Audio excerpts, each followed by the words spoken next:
To anyone out there that's watching us, welcome. Just to lay some foundational things, just so people are an equal understanding, we are still pretty new to this game. We are not 100% on all the rules. We're still learning everything. So be patient with us. I literally have the book right out here in front of me. I have an internet version and the physical version. Our prologue started with our own Grayson Holland and Crescent Reaper being summoned to the Emerald Tower, where a baron of Seattle resided. After summoning Grayson and Crescent, he informed them that there was a surprisingly large amount of human disappearances within the armory area near the Space Needle. Now, normally, this wouldn't be a problem. People go missing all the time in the city. However, this was a bit excessive. So, seeing a potential breach of the Masquerade, he sent Grayson and Crescent to handle as he sees fit. In his words exactly, clean up the mess. It was upon then that as they began investigating, with a bit of misadventure along the way, they met with our local thin blood, Acer, who had been tipped off due to his technological abilities that there was a surprisingly large amount of missing persons reports around the armory area. A small scuffle ensued while they tried to interrogate him, only for the party to hear a cry for help from a small child. Cooperating with the child, he screamed that his mother had gone missing, and investigating further, the party had discovered that she was in the process of being abducted by a couple ghouls of unknown origin. Spring into action, one of the ghouls was fallen, the woman was saved. It was after a bit of investigation, the party, or coterie, so to speak, discovered a particular kindred known as Sun Shu, a local Tremere with a bit of an interesting past for the strange and exotic, had discovered a way, ritualistically, to use the beast within herself and her own vitae to potentially cause thin bloods to become full-blooded vampires off of her own vitae. This ritual proved successful, but volatile, as the result created an uncontrollable hunger beyond the normal expectations of any kindred. The mere sight of blood, even though one could have just fed, would be enough to send someone into a frenzy. The smell, the vitae itself, could even cause them to go into frenzy even then. And unfortunately, Grayson and Crescent discovered that this unfortunate circumstance was contagious, as being within proximity when the ritual had completed, they both found themselves unable to control themselves from any source of blood. Anything could potentially drive them to a frenzy. After breaking into the secret attic and capturing Sun Shu, and thanks to our resident Thin Blood burning down her house, leaving her nowhere else to go, they managed to slightly coerce as well as pull a slight amount of diplomacy in agreement that they would collect the Thin Bloods, bring them back to her, and complete the ritual. The party was able to meet up with Sun and managed to begin the ritual as agreed upon. However, Sun had other plans. In a moment of calculated striking, she had placed all of the infected kindred, including Grayson and Crescent, behind a ward to keep kindred within, as it was very possible that during the ritual that they would lose control of themselves and would have to try their best to resist, but could not risk escaping. The Sun appeared to be a bitter, petty kindred, as unfortunately many of the ghouls that she had enlisted, her family, so to speak, had been felled by one Crescent Reaper. She sought to honor her agreement with Grayson in curing the Thin Bloods, but not until that she had her payment in blood. And through a clever smudge of blood left upon the back of Crescent's arm, she enacted a bloody ritual that almost sent her into torpor. However, with a bit of quick thinking and a lot of guts from our local Thin Blood, he managed to knock Sun into the barrier itself, allowing Grayson and Crescent to get the upper hand. And through a bit of, well, to be honest, rapid decision and a lot of dumb luck, they managed to subdue Sun. And with a bit of backup from Dragos himself, as well as Grayson's sire, Bertrold, they managed to drop the barrier, cure the affliction, bring the Thin Bloods back to normal, and bring Sun to justice. Upon returning to the Emerald Tower, as Dragos had called an Elysium from the far Camarilla vampires, It was a stressful time. All the local barons from all 5 corners of Seattle came together, where after much debate on what to do with Sun and the coterie giving their sides of the events from beginning to end, the 5 barons who had been princeless up until now, due to their last prince absconding into the wild due to the calling, quickly fell into disarray. Dragos seemingly very calm despite everything, unsure of what directions to do, whether to sun, or execute our coterie or vice versa, or every combination in between. Dragos made a point that silenced all voices. He accused all the barons of acting selfishly, ignoring the great deed that this young coterie had accomplished, as well as the fact that they would be so bold to squabble amongst each other within his own territory. At this point, Dragos declared praxis, stealing whatever facade of breath our kindred in every corner of the room had. He claimed that at this day forward, he would declare himself praxis and Prince of Seattle. No baron disagreed. Because at this point, Dragos had taken control of the room, for if any of the barons decided to speak up, it would only prove his point. And that's where it laid. Dragos became prince. The coterie was very, very well rewarded and given finally were cured of their affliction, and Sun was taken away. No one's quite sure what happened of her as of yet. Fast forwarding several months, thanks to Acer's technological know-how and affinity for investments, he made a small fortune in various cryptocurrencies as Bitcoin, Dogecoin, and his newly invented Bitcoin that ran Seattle by rampant. Surprisingly did very well. With his newfound resources and the new coterie now melted together by a harrowing adventure, they rebuilt Grayson's treatment center as he, by his day profession, is actually the owner of a recovery clinic for drug addicts and other substance abusers. Grayson, what's the name of your treatment center again? For my clinic, it is, of course, called The Second Chance. For Grayson, due to the good graces of a local human, he was given a second chance at life and thinks it was the most fitting. And therefore, it was known that Grayson would do everything he can to give these wayward souls their second chance. And second chances have been made all around, even for the facility itself. For with Acer and Crescent in tow, they rebuilt his humble treatment center from the ground up, constructing it to a very lavish and very high-end treatment facility that is quickly spreading reputation, having massive, massive amounts of followings and potential saving. But it also doubles as a secret fortress to this coterie, a place to hide from the daylight and suspicious individuals alike, as their senses of Dragos definitely haven't gone unnoticed. We now fast forward to where Grayson received another letter by Dragos. To my trusted kin, I write to you in complete confidence. Confidence that you remain silent about the information in this letter, and confidence you will perform the task competently and swiftly. Tomorrow night, a delegation will arrive at SeaTech Airport.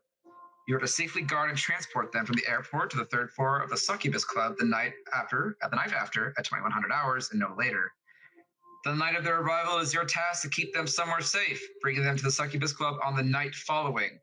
I shall not have to mention I expect delegations to arrive at the Succubus Club intact and well rested. Our visitors consist of 2 individuals of our kind, a small-framed younger East Asian woman with long dark hair and a bald bearded man who I choose to describe as unkempt. Meet the delegation at 2200 hours to ensure that troublemakers from within our social club do not disrupt your task. I'm confident you are aware of whom I speak, but for clarity's sake, I've enclosed files. Do not cause unnecessary trouble by leaving stains upon the ground. Merely subdue potential issues temporarily for your own and for the city's sake. Sincerely, Prince Dragos Calder. The coterie now pulls the first destination, the SeaTech Airport, where they wish to meet up with one of the dossier members to ensure that no trouble persists upon the landing of the delegations, individual known as Noah Graywall, or Flyboy. And this is where our story continues. Grayson, you begin pulling off the highway. Traffic's been okay. You've managed to subvert the Bruja territory due to the apparent hostility that still persists, at least around Crescent. It has taken you a little bit of extra time to take the roundabout way to get there, but due to your expert driving skills, you were able to mitigate that as much as possible. How much that will help you will remain to be seen as the night continues onward. At this point, you begin to pull off into the off-ramp area where passengers will be disembarked, pulling in your fresh new 2021 truck to a nice, gentle halt and turning off the ignition. As the night is still young, luckily not too much time had wasted between your pit stop at Eleanor's Chapel, Crescent Sire. What do you guys want to do? So as I turn off the ignition, I put the key in my pocket. Of course, I'm going to remove my gloves and store them in the glove compartment. As if we're going into the airport, I imagine they are not going to be too happy if they find out some inner workings. Very possibly. And as I do, I'm going to turn to my look into the back seat with my coterie and look to Acer. Ace, I need you to stay here. Is there a way to maybe get into the camera so you can at least keep track of us? As you look in the back seat, Acer's just kind of lying down, tapping on his phone, and he's just gonna say, "You know what? Already way ahead of you, man. I didn't plan on going in there anyways. Good luck, you two." Appreciate Thanks. it. However, that does lead to one other question. Crescent, I need you with me. Yeah. No, gotcha. So I'm just going to say it now. Please remove any and all sharp stabbing, anything like that, unless you have a way to get in through security, which I'm sure we're going to have to pass through at some point. All of them? I'm fairly confident you are still quite dangerous even without them.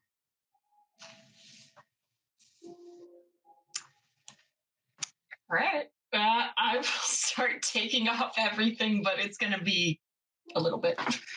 It is a few moments as she has to physically take off her coat to unholster both of her custom firearms, the knife in her boot, the small knife in her bra, the knife in her other boot, the knife on her belt loop. Anything else that I missed? The dagger hairpin that she keeps back there. And the needle hairpin. I'm just going to look to Grayson. Okay. And that's everything. Can I take one more hairpin out just on from either side? Set that down. Appreciate that. Oh, one other thing. I'm also going to take off my boots that Acer gave me, the specialized ones, and I have a pair of at least like outdoor like tennis shoes in the back seat. So you change out your secret knife boots. Yes, we're trying to go in here as neutral as we can. Mm-hmm. So just for sake of brevity, you guys are completely disarming yourself. No one's trying to sneak in weapons or any type of hazardous objects that, if caught, could be potentially problematic. I am trying to uphold the prince's directions as to the letter as I can. Okay. And Crescent, are you following suit, disarming yourself entirely? There's nothing you're going to try and sneak in. In normal cases, yes, but this is Grayson we're talking about, so I will respect his wishes, and I've got other abilities as backup just in case. So yes, I will disarming everything. I will make a note that you all are thoroughly disarmed. Oh, great. I will not be doing any of that. No, in the back seat like a teenager. Stay in the car. Yes, Mom. Ugh. Ornery all of a sudden, but maybe that's a good thing. Then I look down to the weapons. Ace, do me a favor. Put that under the tarp in the back seat, please. I don't. That was not me. There's a pile of your weapons sitting here. And after I say that, I'm going to step out of the car. Absolutely wonderful. Okay, so leaving Crescent, do you begin to follow Grayson? Yeah, I will step out of the car and follow him. All right, Grayson, do you leave the keys with Acer or do you take them with you? You know what? a good point. I will actually take my keys and before I close the door, I'm going to hand them back to him. Okay. So, Acer, until Grayson says otherwise, you have the keys to his truck. All right, just for the record, not that great a driver. I mean, I got my license, but that was a while ago. So if you're looking for a quick getaway, I am not your man. You're better than me. I would say, how about this? If we come out quickly, you could turn the car on. How about that? That's as far as you need to go. All right. And we will make our way to the terminal. Perfect. Yep. As Grayson and Crescent close the doors to his truck and they begin leaving, what are you doing at this point, Acer? Well, first off, I'm gonna disobey Grayson just a little bit, and instead of putting the weapons in the back of the truck, I'm actually gonna take the weapons and kind of hide them underneath the seats. Okay. In the back. Okay.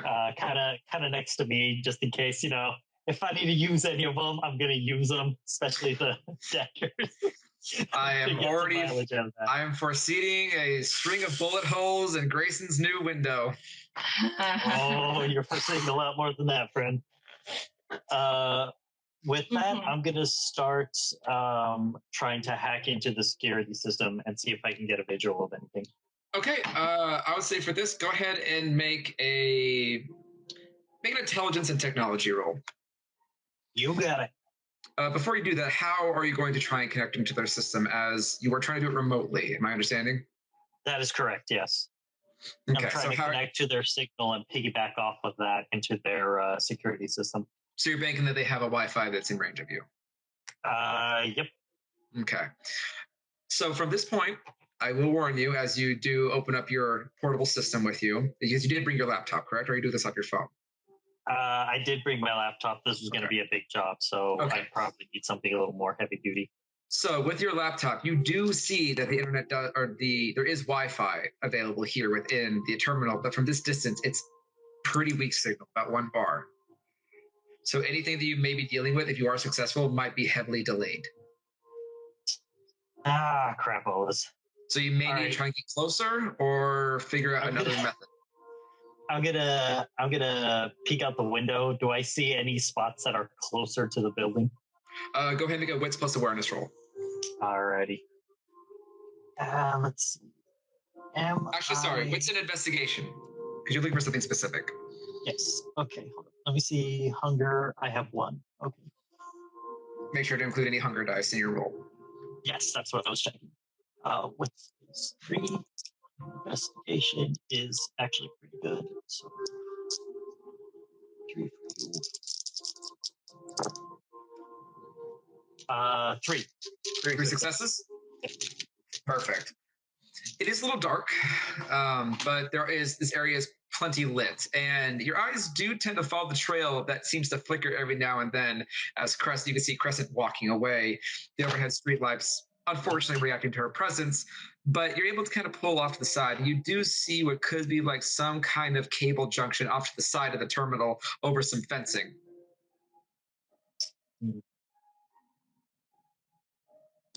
Looks like I might be able to hardwire my way in there. All right. So what I'm going to do is I'm going to wait a little bit, and then I'm going to turn on this car, and I'm going to try and park a little bit closer to that fencing, kind of non-conspicuously. Okay. Then we will go ahead and keep that in mind as you wait a few moments and then hop into the front seat, turning on the ignition.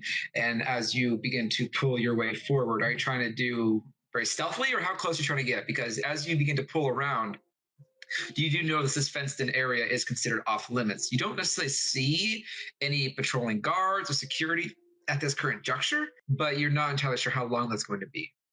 It's not too hard. You're able to kind of circle around the lot a few times, just kind of get a perspective of what can go on before parking as close as you can to the actual fence area.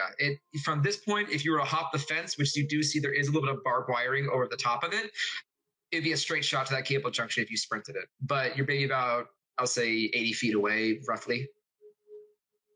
80 feet. Okay. Well, it would be a bit of a sprint for you, but you could make it there and back pretty quickly if you were booking it hard. Okay. Let's see. All right, I'm gonna tether some cables together. So what I'm basically gonna do is I'm gonna try and hop the fence and hardwire my way into that junction box. Okay. I'm gonna use black cables to make it blend in with the ground a bit more, and then I'm gonna lead it all the way into the car, so that way I don't have to be outside. Okay, and I'm assuming you pulled these guys from your haven before you left. Yes. Okay, just want to make sure. I like to know what you guys have and when you have them. So at this point, you don't see any easy way of getting through the fence. There's no open thoroughfares. So if you want to go directly to the box from here, you're going to have to try and hop over the fence, which there is a coiling of barbed wire at the top, which can be hazardous. You know what? Yeah, I'll see if I can get through that. I don't think that there's any other way I'm going to be able to get through that. Okay. Are you just going to try and just maneuver around it? What are you going to try and do about the barbed wire? Because climbing the fence, not necessarily too hard, especially if someone of your fitness. But getting to that barbed wire, that's going to be a hazard. How do you want to try and approach that hazard? I don't really have anything power-wise I can use for any of that. So You're just going to try and wiggle through it without trying to get cut?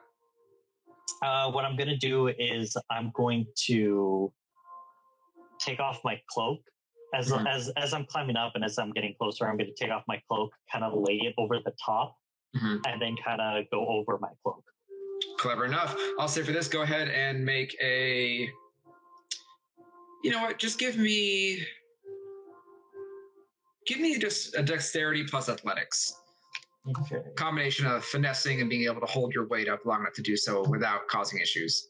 Oh God, I'm such a nerd. There's nothing there. I got one success. One success. Luckily, that's all you really needed. It's just barbed wire. Thank God, I only had 2 die. It's not a hard challenge, but you're able to get your coat off, kind of thrust it over. You hear some material snag a little bit, but it does weight the wire down a little bit as you kind of awkwardly tumble ass over tea kettle off the other side. You're able to do so without taking any possible damage. You're getting tangled up in the coiling. You do look up, your jacket's still stuck up there for now. The cable has gone over on top of the fence with you, unless it's still coiled around you. So is the fence like a mesh, or is it like an actual wall? It's a mesh fence. So what I'm going to do is, instead of having the cable go over, because that's just a waste of cable length, I'm going to put it through the mesh, and that's when I'm going to climb over and then grab it from the other side and then take it from there. Thank you for clarifying. But okay, so you stick the mesh through, manage to tumble your way over very awkwardly. You land. Nobody saw that. We're good. You grab the other end of your cable and you can begin just going across the air lot. Are you going to try and sprint, or are you going to try and be stealthy? I'll go stealthy. I know this place has cameras, so I want to make sure I'm not seen entirely. Okay. Go ahead and make a dexterity plus stealth. All right. Dex. Actually, for this, it'd be more wits plus stealth, as it's less trying to be dexterous and more trying to keep your eye out for any potential cameras and eyes watching. Oh, thank God, I get an extra die. I still suck, but I get an extra die. So don't forget you have an extra die for making me laugh earlier. Oh, right, that's fine. You know what? Do. I'll take it. I'll take it. 2 success. 2 successes. Okay. Okay. So, as you are maneuvering your way across the field, getting low to the ground as best you can, you freeze as you look up towards the overhangings off the terminal, and you can see on one corner off to your right, near where the cable box is, but the camera's not pointing towards the camera box, but it's pointing towards your general area. You do see there is a camera over there. And luckily you do catch this in time, back up a bit to where you believe you don't, because the angle's not quite catching you, and begin maneuver your way around on the side of the fence, kind of hugging that wall as much as possible. Your cable is starting to run a bit of slack, and by the time you get all the way around to the cable box, the cable is pretty taut. It's still on the ground, but you don't have a lot of room to work with. Okay, so that means I got to the junction box, right? You did make it to the junction box, yes. You have just enough cable to make it there. The part of the cable is laying on the ground, but some of it's starting to lift off the ground towards you, so it's not necessarily super hidden. it is a distant amount of run trying to get all the way around this way. But you did make it to the box with enough room to spare. Okay, excellent. Then I'm going to try and hardwire my way in. Okay. So what tools do you have at your disposal to do this? As you guys, because you didn't disarm. So what do you have to try and open this box? Because as you look at it, it is a solid steel-looking box. You do see 4 large rivets on the front of the panels, as well as maybe 3 or 4 massive-looking cable junctions that are going into the bottom of the box. Okay, so what I'm going to do is I'm going to use my butterfly knife. I'm going to flip it open, and I'm going to use that to kind of take the those bolts out. Okay. It's going to be a little tricky, but you definitely can attempt it. Go ahead, I'll say do, for this, just go ahead and just roll a strength die. All right, just strength? Yeah, just strength, no additional skill. This is just trying to deal with this. As you put the butterfly in, actually, go ahead and add melee to this. As you are using your weapon to get this in, you begin turning, you feel that there's this crusty, oxidized metallic surface over these bolts. It appears this cable box hasn't been adjusted since it was placed in. So you kind of just begin forcing it. So see if you can handle your blade properly without potentially breaking it. All right, done. That's going to be 3 success.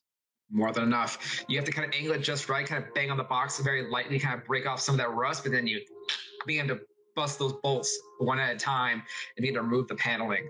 Inside is just, it's a mess of wires in here. This was done sloppily. There is no labeling. There is no straight understanding of where goes where. There's about 12 to 13 different colors of wires. And you see a big old spider crawl out of the side as you kind of pull the grate back. And it's a big fuzzy bastard. Fuck. This place was not built to code. Is there like a circuit board anywhere? They all are connected into a very large, very thick, and severely outdated circuit board. You do see a bit hodgepodge. You do see some routers here and there. You do see some additional parts that look a bit newer, but overall the board is outdated. But there is a plethora of cabling going every which way on this board. Honestly, very hard to get a vibe on what wires do what. They couldn't label anything. He's going to use this knife to kind of peel off the plastic from the wires. Mm-hmm. And he's just going to start connecting one by one to see which one gives him a signal. Okay. That's going to take you some time, just so you know. Yep. Well, nothing's labeled because apparently... I can't say that. I don't know if I could say that on stream. This is my first time doing that. So, well, I've already labeled the stream to be mature, recognized. So say what you want. All right. Yeah, that being said, he's just going to go one by one and see what gives him a signal. Okay. Well, let's see here.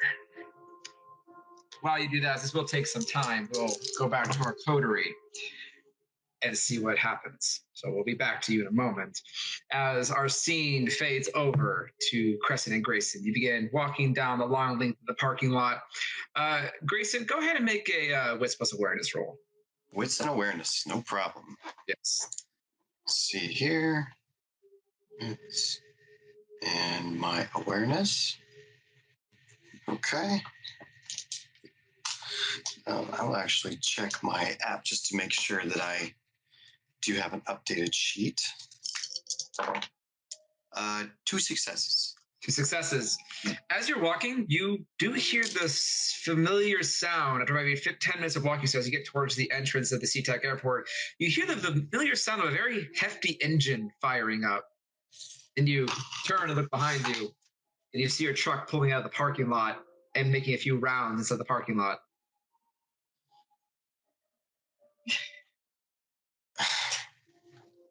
He knows how to drive. He said specifically he knows how to drive.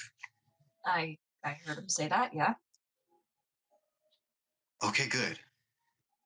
If you're insinuating that you don't trust him with your truck, I don't either. Okay, good. I'm glad we are on at least the same page about that. I mean, I'm gonna look back one last time to see if he's still moving the truck. He makes one more round, but he seems to pull a bit deeper into the parking lot, maybe about 40, 50 feet off deeper into the parking lot, and then suddenly parks it. It's not too bad of a park job. Okay, he parked it. We're fine. I'm going to keep going into the terminal. And so, would it be possible for me to see if I recognize any kindred right away? Go ahead and make a wits and awareness roll again. Okay. Actually, more like wits and investigation. More like wits and investigation. Wits and investigation. I do not have anything in investigation. So just wits then. Just the wits. Hey, I got one success out of it. One success.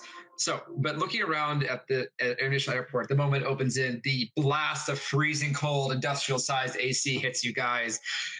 In other places, it'd be refreshing. Here, it's unnecessary. It's the middle of the night in Seattle, and it's kind of drizzly, but that's all Seattle has is AC. But as you kind of walk into this a little bit uncomfortably cold airport and look around, it is actually very bustling at this time of night. The fluorescents are bright upon top of you. It's a little bit headache-inducing from your eyes, kind of adjusting from the dark. But there are quite a few people going to and fro from the baggage claims, the various destinations they're meant to go. You see people hugging. One thing you do notice is that, unfortunately, you don't notice any kindred per se. No one really stands out to you as standing amongst the crowd.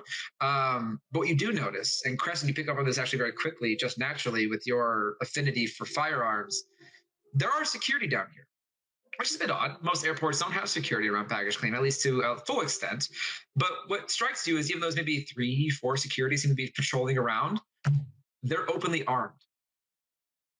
You can see 2, 3 individuals packing sidearm pistols, one with a baton as well. You do even see one guard patrolling by himself with a full 12-gauge shotgun. I'll just lean over to Grayson. You do see that, right? Lean down to her and start. Do you point out something?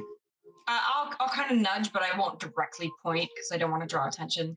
But I'll just nudge towards, like, you see that, right? Do I get a general sense of what she's pointing me to or directing me to? She does make subtle gestures, and you do see what I've described as actually the one with the 12-gauge shotgun actually walks by the both of you and does make eye contact with the both of you, but only for a moment. Just kind of gives you a quick each up down, gives a bit of a longer stare towards Crescent before moving on. But it doesn't seem to be in a threatening posture, but it is in his hands, barrel pointed towards the ground, back straight as he is walking with purpose and seeming like a patrol-like fashion. I do, in fact, see that. That's disconcerting, to say the least, that openly carrying security down at this level. Yeah, I haven't been to the airport a whole lot, but I don't think that's supposed to be normal. Very much doubtful. They're searching for something, or at least they're on guard, which is just odd, plain old odd. Yeah. Do you think it has anything to do with what we're here for? Very well could. I mean, you can't just ask the airport to have security like this all of a sudden, especially armed like that. I'm sure some coercion came into play. Well, do we know where we're going? We're trying to find some flyboy. Indeed. I'm not quite sure, but I imagine if I somehow subtly put that nickname into a conversation, somebody will recognize it. Well, didn't you have Acer doing background checks on this guy too? Would. I'm going to take out my phone and text Acer. As you are working Acer, go ahead and make this is going to be a dexterity plus technology. Trying to avoid doing any real damage by accident. All right. Dex plus tech, which I specialize in. You specialize in soft hacking. Yeah, soft hacking, not hard hacking. We'll be right back. Okay. You're good.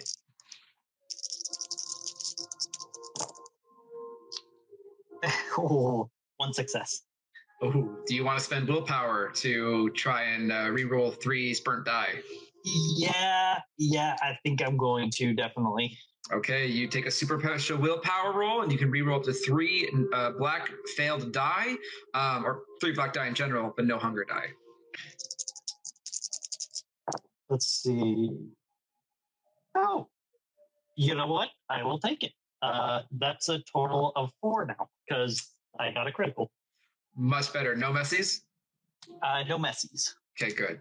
Oh. With four successes, that will definitely do it. The average, the DC is actually 3. So good call on that one. Your hands are a little bit jittery as being out in the open like this is a little nerve wracking, and you find yourself having to take a second, calm, try again, and you're just slowly peeling out plastic one at a time. And as you're doing so, it fucking takes you quite a bit. You're like at the 12th wire, and you're like, come on, this has to be it. How many more wires can this be? And you finally peel up that one, cinch it together, and immediately as you look at your laptop, it lights up where you can see now there is now a solid connection. And almost immediately,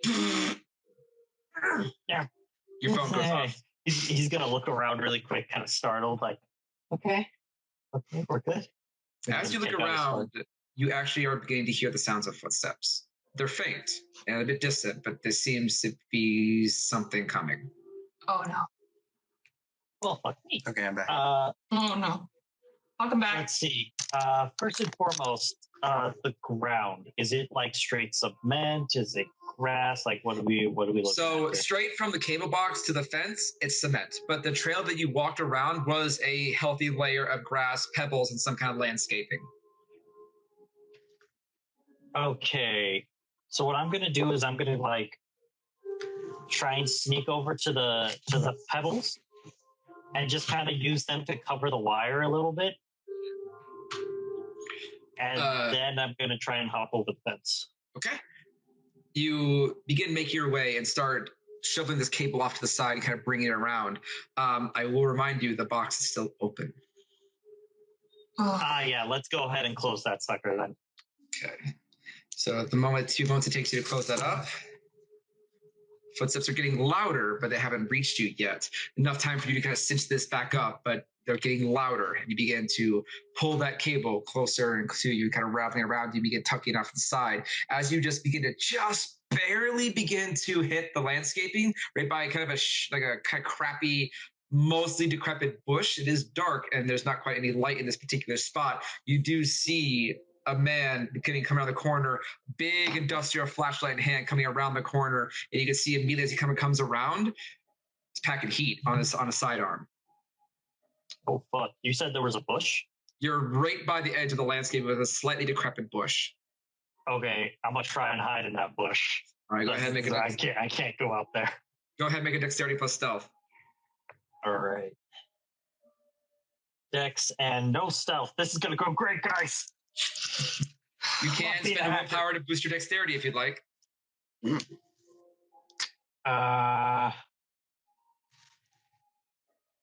I got this. Okay. Very confident. 2 success. 2 successes? Okay. Which is literally all I can get because anything else would be a messy critical, and I do not want that.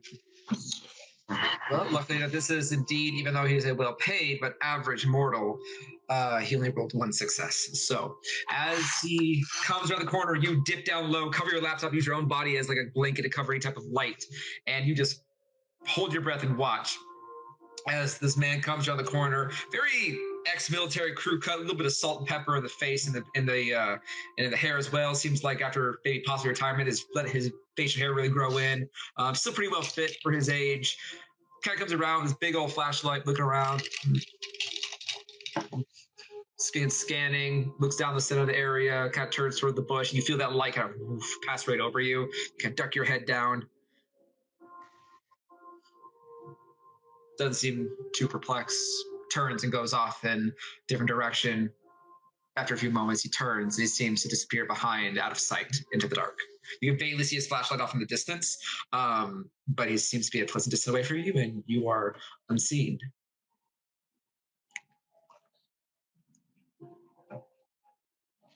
I'm just gonna slowly rise out of the bush, just waiting for him to like get out of eye shot. Just be like, God damn, I need longer cables. And then I'm gonna like quickly hop over the fence. All right. It is a bit of a climb as I'll make you roll again to get over to the other side due to your previous successes. Right. But as you begin coming back, you pull your jacket, you hear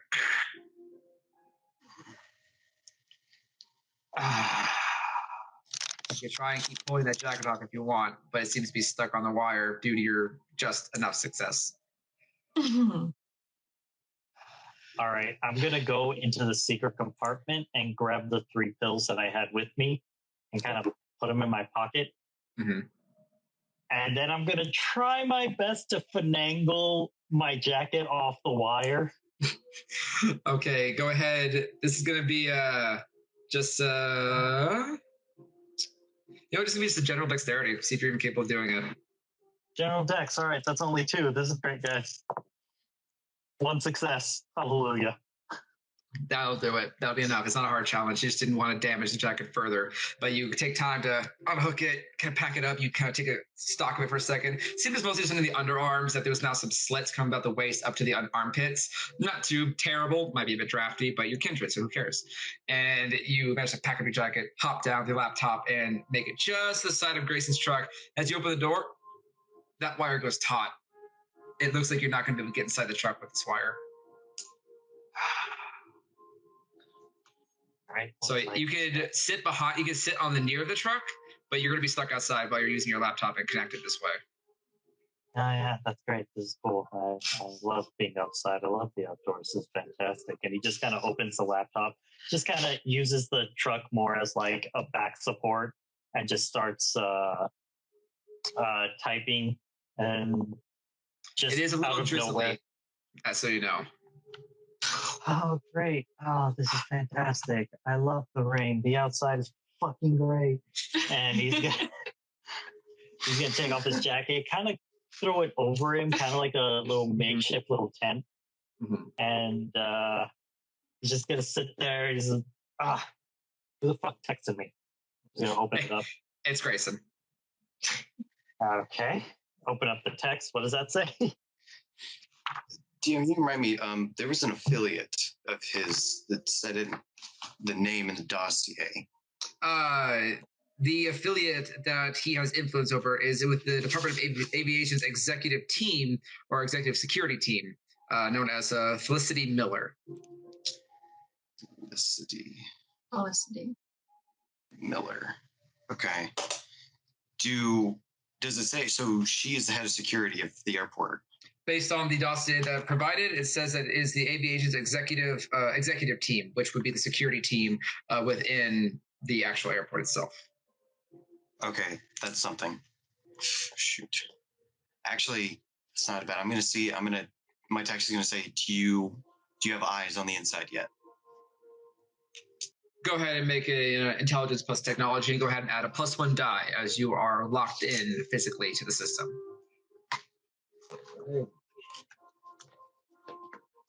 Intelligence is a 4 because I'm a smart boy. Technology is a 4 because I'm an obsessed motherfucker. And you also get especially for this would still be a soft hack through your system because you're hard lined in, and you get another +1 because you are hard lined in. So you have a total of 10 dice. I have so many dice. Can't climb a fence, but you can get into your internet. Oh God! All right, let's see. 4, 5, 6, 7, 8, 9. More than enough. More than enough. With that level of success, within seconds, this Wi-Fi is horribly underprepared, and because you're hardline and you bypass a lot of the BS that comes with it, within minutes, the moment you open your natural systems, a lot of your automatic programs is dealing with the bulk of the work before you can blink. Before you know it, you have access to all of the security cameras. You see about maybe 24 different cameras kind of pop up onto your feed, as well as you see, funny enough, you do realize you actually have hacked into the direct mainframe of the administrative system of the actual terminal itself. So you actually have access to a lot of potential information, classified information within the airport itself. Ooh. And the system hasn't even recognized you. You are a ghost in the machine. With that, I'm going to text him back, and it's going to say, I am not only in, I'm an entire fucking beholder. What you need? You get that message back. Kind of giggle to myself a little bit. Do you have eyes on Flyboy or known affiliate? Name is Felicity Miller. Yes, Felicity Miller, head of security. All right, so for Flyboy, I'm going to go ahead and just kind of open the side of the car really quick, kind of lean in, grab the file, go back under my tent, and try and see if I can find him on the camera. I'm going to try to find Flyboy first. Okay. It does take you a few moments as you have access to quite a few cameras.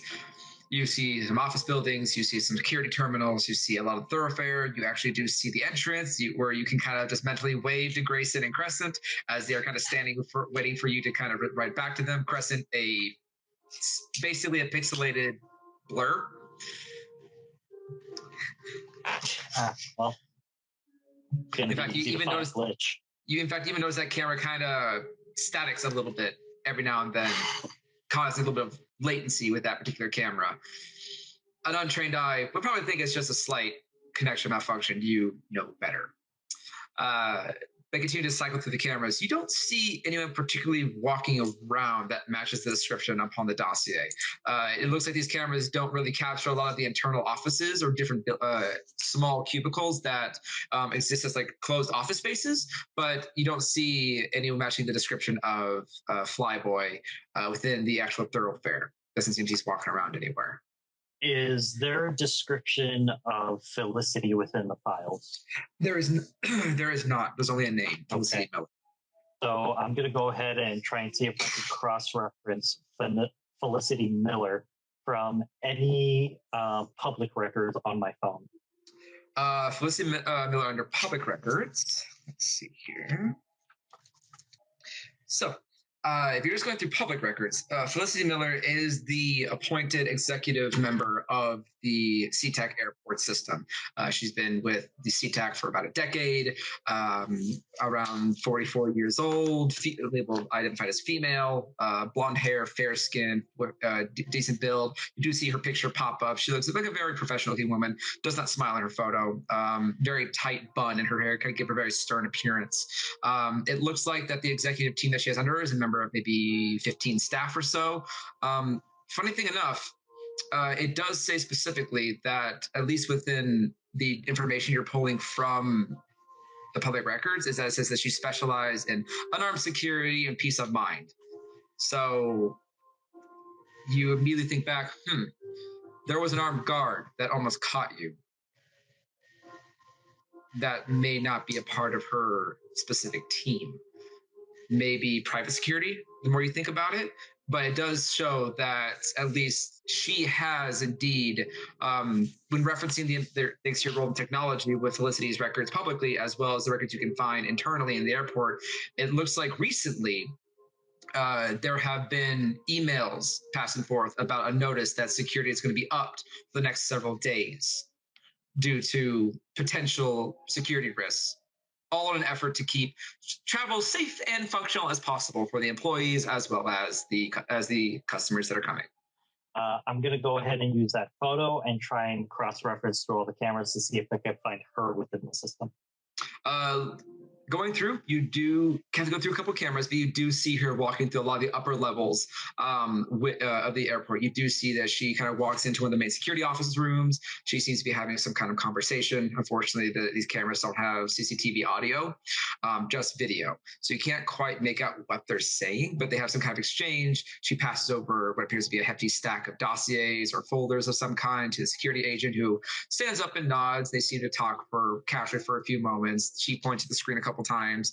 You do notice that from the angle of the camera, she points to the one of Grayson and Crescent, the screen kind of glitching and having trouble. They seem to have kind of inquisitive motions about it. The security kind of just shrugs, and they don't seem too perplexed about that moment before they seem to bid farewells and she leaves the room. Okay, and with that, I will text Grayson back, and it will have just a small synopsis. Just first off, no eyes on Flyboy. He's a complete ghost. Secondly, got our little security girl. She's running up and down. Noticed you on monitors. Glitch is very obvious.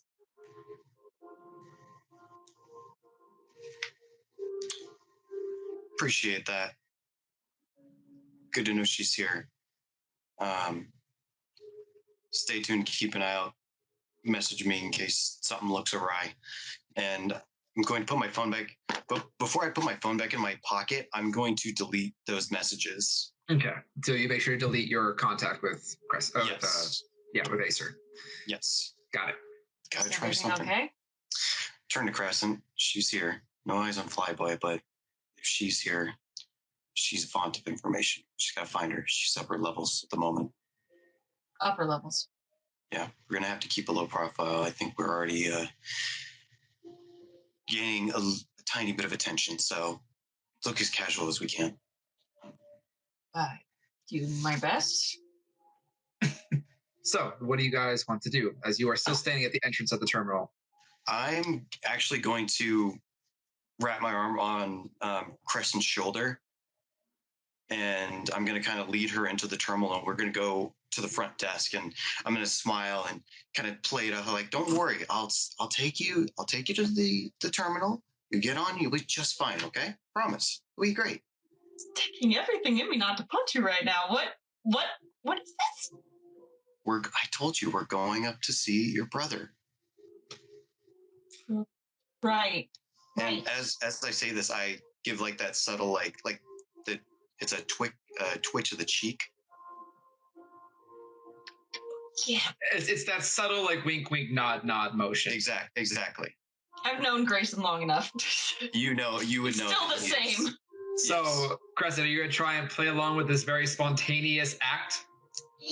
Yeah. Go ahead and roll composure plus, composure plus persuasion. I don't think there is. Actually, yeah, there is a persuasion. Actually, it's be more like subterfuge, as you're technically lying. Okay, so you said composure? Yeah, composure and subterfuge. Oh, 3 dice. Great. Oh, wait. Dice dropped on the floor. I'm just going to grab it back up really quick. That's why we have a lot of them. 3 successes. 3 successes. You do tense up a little bit as you feel Grayson's arm spontaneous just wrap around your shoulder in this very a little bit too close for comfort type way, but I feel like ever since Sun, she's like, okay, a little tense. Touching.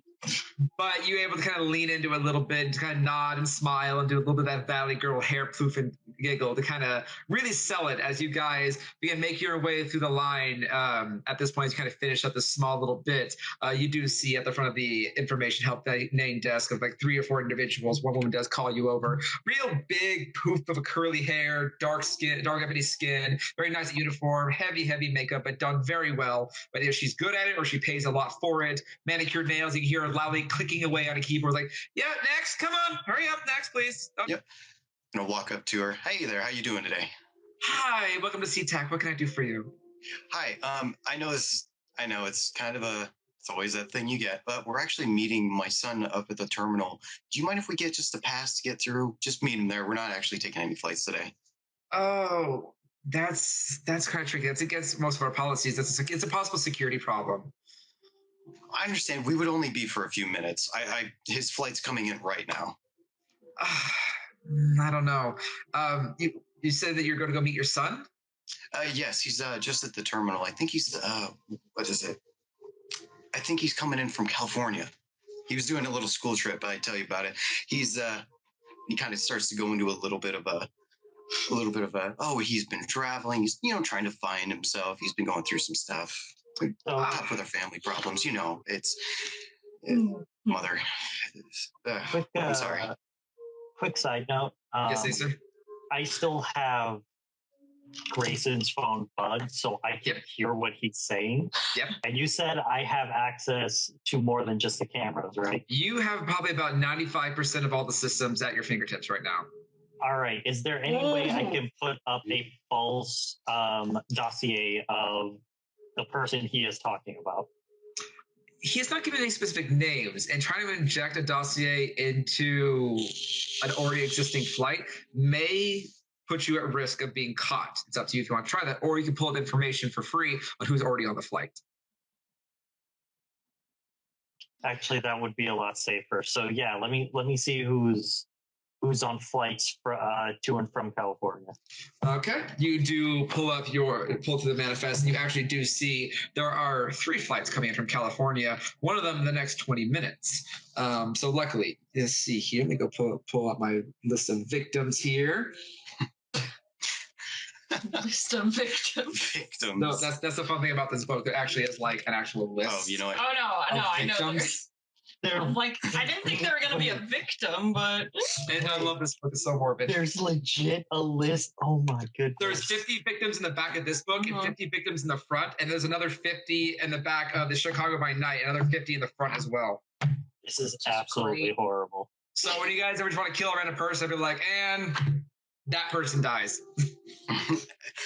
Wow, that is disgusting.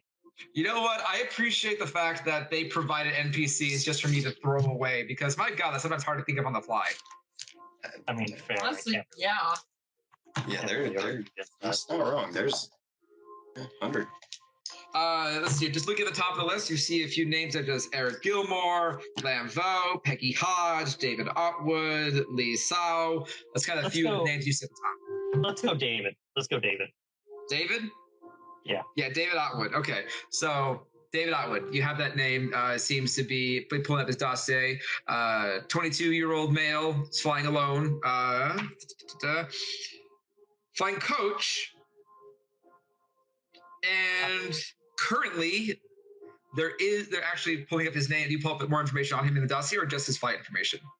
I just need his flight information. We just need that to get through. So I'm just going to pull that.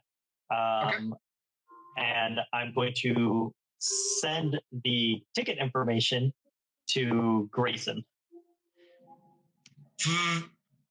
You feel your phone go off, Grayson. Oh, excuse me 1 second. Right next to me. Like, just not like just a step away from.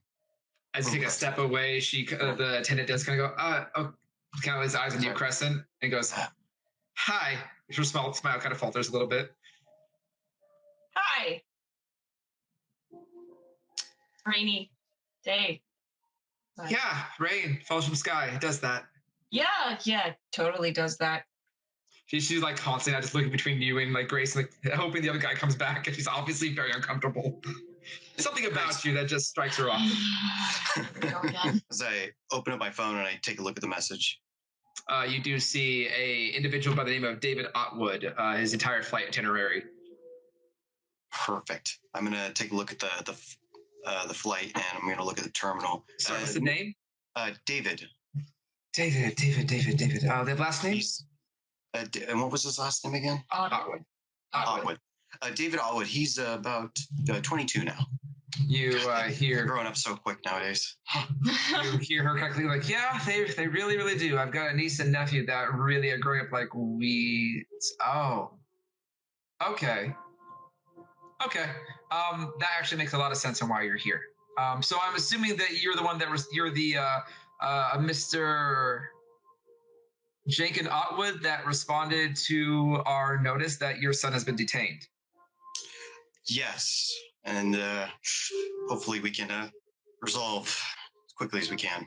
Okay, well, then I will go ahead and let our head of security know. It looks like he's landed a flight in about 20 minutes. Based on last radio contact, just so you're aware, he has been duct taped to a flight chair for trying to... She leans in really, really closely. I'm really sorry to say, I'm not sure if I'm trying to out any type of family trauma, but just so you're aware, he was caught trying to smoke crack cocaine in bathrooms in the plane. He is liable. He's very close. He don't understand. I understand. I apologize. Thank you so much thank you for letting me know. I appreciate that. He is, I wish I didn't have to be the one to have to take him in to get help, but at least we are here when he falls. Yeah, well, again, I didn't want to out anybody. I understand it's your own personal business. This is very awkward. Why don't you go ahead and stand up to the side here, and I'll call some of our security team to come down and escort you up to the security office upstairs to wait for David to show up. He should be landing about 20 minutes, and probably maybe about 20 minutes after that to get him off the plane. Didn't carry much, but by what I'm understanding, they used a significant amount of duct tape to keep him still. He already had a bit of a breakdown when he got caught. just go ahead and wait off here towards the sign right over there, and I'll call a couple guys down and bring you up to see our security officer to kind of explain in detail everything that's going on. I very much appreciate that. Well, just over here, and then Grayson he'll kind of put his head in his hands, but he'll walk over and wait in the spot. Try to resist my urge to hand him a business card. Honestly, you probably should, because that was great, and I kind of want to meet him. I feel like you need to talk to them about the duct tape part. Yeah, that part is a little bit concerning because there's so many better ways that he could have done that. But just. I mean, if he was getting out of control, I don't even know him. I'm whispering this or having very. Actually, I would like to do a little side thing. I would like to go on the family files of this person, and I would like to try and find the dad. And by extension, I would like to try and find his number. Okay, simple enough. So, actually, does flight information typically have that? No, but using his first and last name, I can do a family tree check and find his dad, and then from there, I can go into the public records and find his phone number. Go ahead and just make a WIS plus. I'll say intelligence plus academics. This is like a quick flyby research. Okay, intelligence plus academics. Or investigation, your choice. Let me see. Academics or investigation's higher, so I'm going to do investigation. That's going to be 2 success. 2 successes. It takes you a few moments, as luckily though Crescent and Grayson are currently waiting at this time. But you're able to find some public records. His mother and father. His mother is deceased, has been for about 20 years. But you do see a Jenkins Artwood. Was it Wood? Otwood. Yeah, Otwood. One Jenkins Otwood. And you do find his personal contact information. Appears he has a business number for some kind of fish and tackle shop off by the wharf. Excellent. So I'm going to go ahead and give him a call. You pick up and. Yeah, I already know. I'm on my way. Actually, sir, we would like to inform you that a great benefactor has decided to help you out by the name of Grayson. He seems to really believe in second chances. So when you get here, if you can just please wait by the parking lot, we will just settle some paperwork and then we'll send them out straight to you. Benefactor? What the fuck you mean by the benefactor? It seems that this benefactor really believes in second chances, and he has heard about your son's recent issues. And who is this Grayson affiliated with? Grayson is affiliated with a the Seattle Second Chance. Right? Yeah, Seattle Second Chance. I believe you know that for people who are struggling with addictions. I actually have heard of that place. I heard it on the news. Didn't he show up on Dr. Phil recently, like last week? He did, actually. Really quite surprising to see him here, but it seems he really wants to give your son a second chance. Therefore, he will be helping out in every way possible. Go ahead and make a manipulation plus persuasion. Manipulation. I persuasion. Using supernatural willpower to have a family intervention, everybody. Vampire Masquerade. You know what? Not again. That's a success. I don't get hungrier. We good folks. I now have 2 dice. We're doing this. All right. You rouse the blood for an extra die. Go for it. I got 1 success. Oh my god. Oh, dear. The best I can do. And he rolled no insight. Yes. So he goes. So this is as it goes. As you say this, there's a bit of a long pause. Did you hear some light sniffling on the phone? He goes, it's just been really hard, you know? Like, I've really tried. I hope you know I really tried. I understand, sir. Cases like this can be extremely hard and emotional. We see it all the time, but do not worry. We are here to help. Okay. This is great. You may have to get him out of here in handcuffs. He can get really violent when he's cornered. He's been nothing but trouble since his mama passed away. I tried my best. I honestly have. But okay, you say you want me to wait by the front of the airport for you and Mr. Holland. Is that right? Yes, if you can please just wait in the parking lot and we will send him out immediately. We will let him know where you are. Do I need to go home and pack him a bag? Do I need his supplies? What do I have to do here? You need not worry. We will send him out with all of his items. It will be just fine. Thank you, sir, for your understanding and your help in this extremely sensitive matter. And again, you are doing a fantastic job. Please do not give up on your son. I tried my best, but that boy has run me a bit fierce when it comes to death. But you know what? We're gonna get this last shot. So, it's this or jail, right? Absolutely, and we do not want any of that, which is why we are doing everything we can to help out. Okay, just be warned. He could get a bit squirrely if he gets cornered. But I'll wait by the front of the airport for. I'm sorry. What was your name? I didn't quite catch your name. I'm sorry. My name is Philip Seymour. Philip Seymour. I will remember that. I'll wait for you, Philip, and as well as Mr. Holland. And again, thank you so much. Just really pass that along to Mr. Holland. I'm really, really appreciative of him somehow catching word. How did he catch word of this, by the way? Oh, sir, we have an entire network. It is very unfortunate that all drug dealers know each other, and we are slowly trying to weed all of that out. Go ahead and make a manipulation plus subterfuge. Your blood is roused, so you still have an extra manipulation. Oh, fuck me. Manipulation, subterfuge. Do I have anything in subterfuge? No, I don't. Going to Turnabout Ranch. It's 2 successes on my end. That's the highest I can get without getting a critical. 1 insight. Yes. Wow, Mr. Holland's supposed to. I guess he did appear on Dr. Phil. He probably is pretty well connected to the city. Again, tell Mr. Holland I really appreciate this, and I'll wait for you guys by the front of the terminal. Thank you so much for your understanding. We shall be out momentarily. Oh, God bless you, sir. And he hangs up. Oh, Jesus Christ, dealing with people is so annoying. Why can't everything just be computers? I'm just going to text Grayson.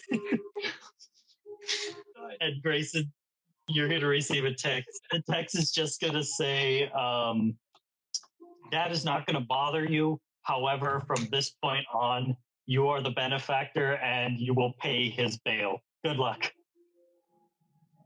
I take out my phone. I have to turn away from Crescent a little bit as I open up and I scroll through the message.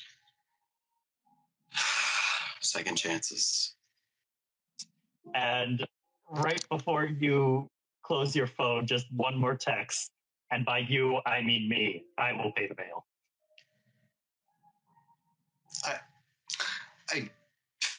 There's a bit of kind of cringe a little bit, feel a little bit bad, but as I look at the message, I type back, much appreciated, and I close my phone. Easy enough. A few minutes does go by as you're texting, but by the time you send the text, it's not long before you do see 2 individuals, one armed, one unarmed, different uniforms, but it definitely appeared both be security kind of come up. And the unarmed one, a younger, leaner looking man, looks to be maybe in his early 20s, hair slicked back. You do see 2 gauges on each side of his ears, but besides that, nothing else. Very well dressed, a little bit lanky for what appears to be a young kid, maybe a young, early college student. He goes, right this way. My boss will want to talk to you. Apparently there was some, she kind of stops, looks around awkwardly. Issues? Yes, we've been made aware. I apologize that. It's kind of important. We might want to hurry. And then his eyes rest on Crescent. He just kind of goes white pale. And he just stuck on her. You can see him start to sweat. You okay there? Yeah. Is she coming? Yes, this is my daughter. If it's all right, we're trying to form a support bond. Yeah, my brother's been through a hard time. Thought I could help. He slowly leans in. I don't mean to be rude, but does she have to? I lean into him like it would. I do have a little bit of psychology. I'm trying to. I think it'll work. I think us being together, trying to form a solidarity in the family. Go ahead. Go ahead and roll a charisma plus persuasion, but go ahead and -1 die for Crescent's obvious predator flaw. Okay, Sorry. So charisma and Persuasion. Charisma and persuasion.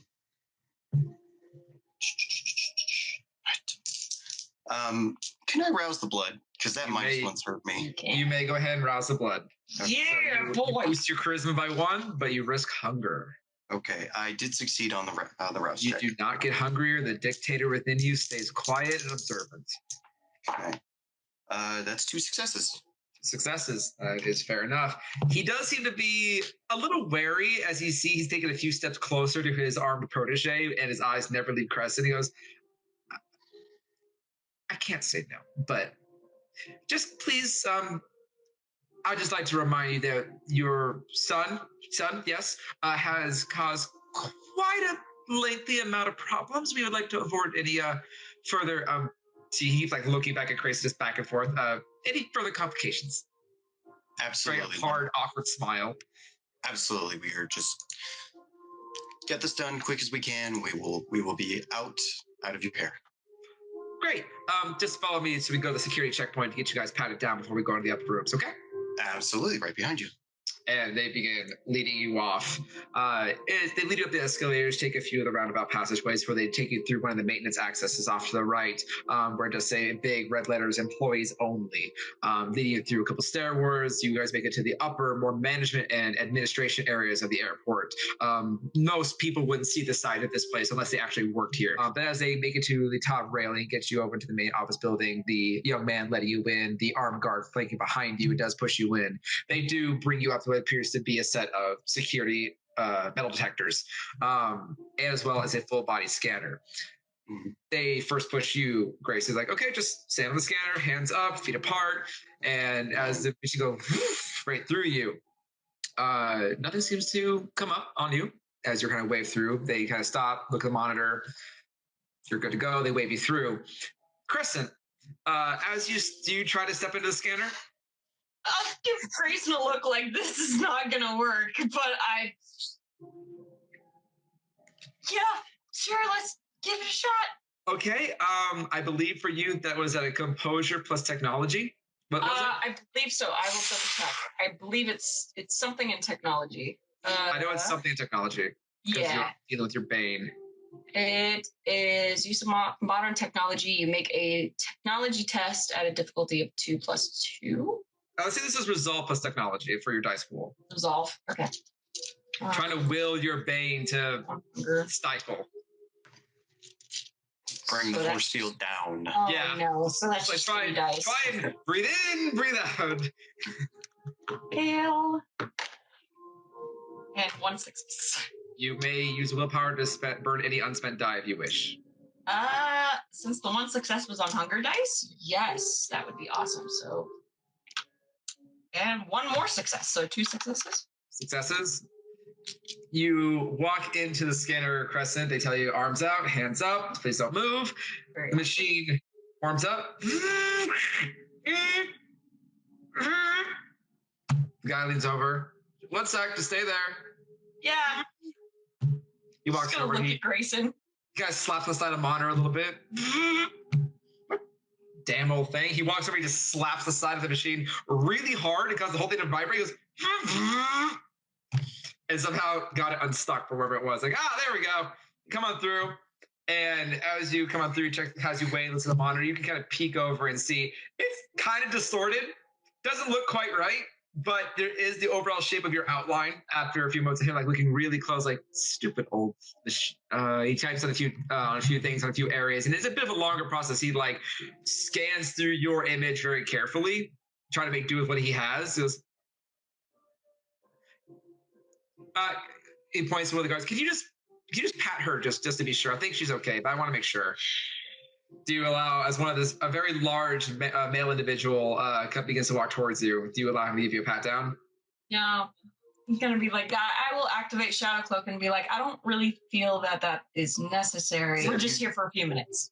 Grayson, you notice the lights kind of around Crescent begin to darken ever so slightly. The light kind of begins to flicker. So almost where you can see that shadow kind of begin to manifest around her as the male individual comes closer. Crescent, go ahead and roll a manipulation plus intimidation with a bonus due to your, actually 2 bonuses, a +2 to your dice due to your predator and your shadow cloak. 2 crit. Wait, so 4. Oh wait, the 2 crits count as 4 successes? 2 onks count as 4 successes. So 2 starred onks is a critical that counts as 4.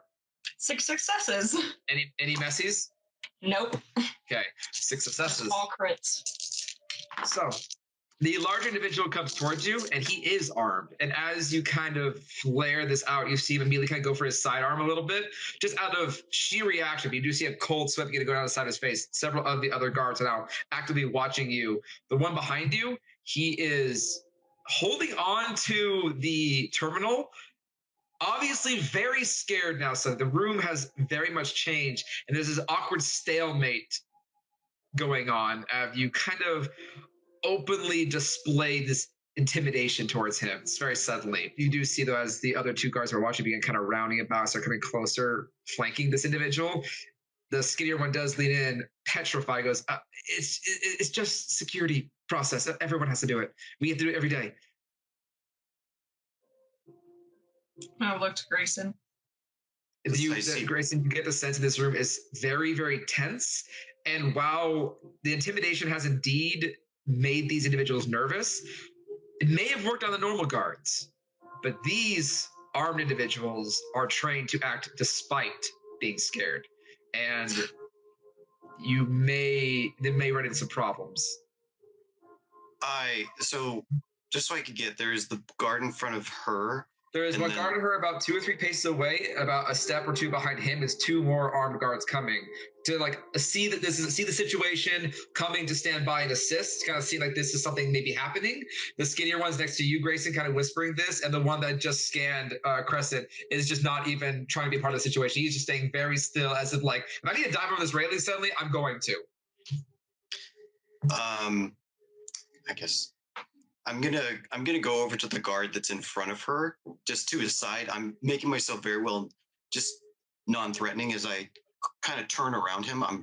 If he's standing there, I'm going to be standing on the left, and my vision's going to be off towards like the blank, like towards the wall where I don't think nobody else is over in that direction. Yeah. And I'm going to use dominate. And what do you do? I'm just going to tell him, just quick as we can, please. So which dominant ability are you trying to use? Let me be specific, as this is a... All the dominant ones are very specific. Yes. So I will definitely double check that one. That is, it says compel. Compel. Let me go ahead and read that for me, as I'm still learning all the disciplines. No problem. Give me one moment to look for compel so I may get the accurate description. Compel is issue the victim a single action command, no longer than a sentence, to be obeyed to the letter. Okay. And so perfect. Your command was just make it quick? Yes, make it quick as we can. Okay. Please. He is immortal, no roll involved. As you kind of say this over to him, he goes, I'll make it fast. He kind of goes over to you, Crescent. He does stop in front of you and goes, arms out, legs out, please. But you do see that his hand never leaves his sidearm, and he is watching you, ready for just a spring if he has to. He just basically touches your shoulders, touches your hip, kind of touches your side of your hip, goes, now she's good. The other guys look at him like he's kind of crazy, like, you check her? Like, no, yeah, she's good. She's good. Take a few steps back out of your way. That airport security where they don't even touch her. He just kind of hovers. He just hovers over her. Yeah. You don't even feel him touch you, honestly. He just basically kind of glides over you just real quick to make it look like he did it, but he didn't really fucking do anything. Yeah, she's good. She can go. Yeah, they're fine. Just go. You can go. Yeah, you could go take him on the head. It's fine. It's fine. What? I said she's good. I'm going to go. I'm going to take this opportunity. I'm going with Grayson, and we're going. turn back to the guards. Thank you so much. Hopefully the machine's doing all right. Yeah, have a good day. Mm-hmm. Thank you. You too. They're just watching like wide-eyed as you're leaving. The one armed guard that was with the main security individual does lead you up through the different alleyways. Gets about, do you see a few left and right through a few cubicles. It's kind of a bit of a maze up here, honestly. While you're walking, go ahead and make a wits plus perception roll, Grayson, and you can do one as well if you like to this quest. Okay, wits plus awareness. That's awareness. Okay. Oh, okay. 3 successes. And Cressy, do you want to look around the room as well as you're being led through the different offices? Oh, if we're being led through different offices, yeah, I'm gonna definitely look around. Okay, go ahead and just kind of put your head on a swivel. So wits plus awareness.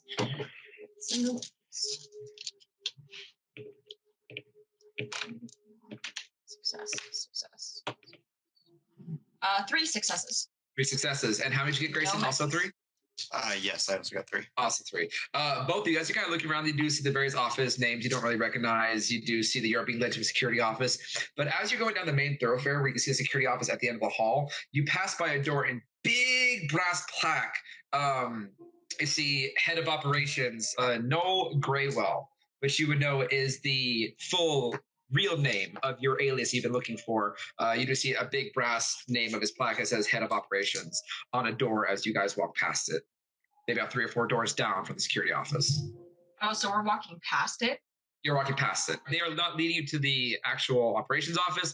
Here's they lead you to the security office to pick up your son. Crazy. I think we need to be there. Crazy. I saw it. Keep it in mind. And as you guys are getting closer, you begin to hear the beginnings of some kind of commotion as you hear a very loud male individual scream, "Fuck you! Give me back my shit, you dirty blob bitch!" And it sounds like the crashing of some kind of material, and you hear the woman say, "Just someone hold him down, damn it! Spit all over me!" And you hear you heard an audible sigh as the 2 guards that are flanking behind you, kind of blocking your way from receiving backwards, begin to slowly push you forward. The skinnier one kind of gently nudges past you, Grace, as the hallway is maybe only 10 foot wide, and does not like, excuse me? Yes, who is it? It's Neil. Miss Miller, we have, who did you say? You said it was his dad? Yes, it's that. We have Mr. Artwood here. He's here to pick up his son. Come in, let him in. And he does open the door, and you do see a very odd scene. A guard has well, you can only assume is David.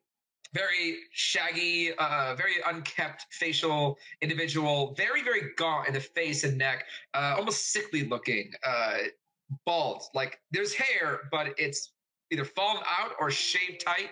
You can see a myriad of what appears to be bruises on the side of his neck, across his chest. And there's you can see his chest is currently most of his shirt has been torn open as the very muscular female individual who is also armed has him in a full pin to the ground, putting his all over the front of his body. There's some on the guard that's holding him down, and there's a big healthy splat that's being wiped off Felicity's face as he is just screaming, babbling nonsense on the ground.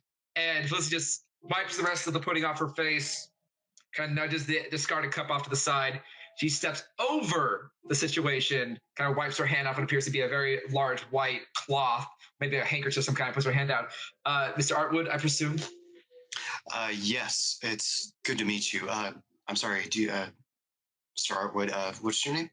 I'm Felicity Miller. I'm the head of security here at the SeaTac Airport. Why don't you follow me over to one of our conference rooms? I feel like this room has gotten a bit too chaotic for open discussion. I agree. I'm so sorry, ma'am. I just... Yes. Everyone's always really sorry. I don't mean that in a sarcastic tone. This has been a long day. Keep him here. Don't give him anything else. Not even water. Nothing. He lost all his rights, okay? He stays here until we're done with him.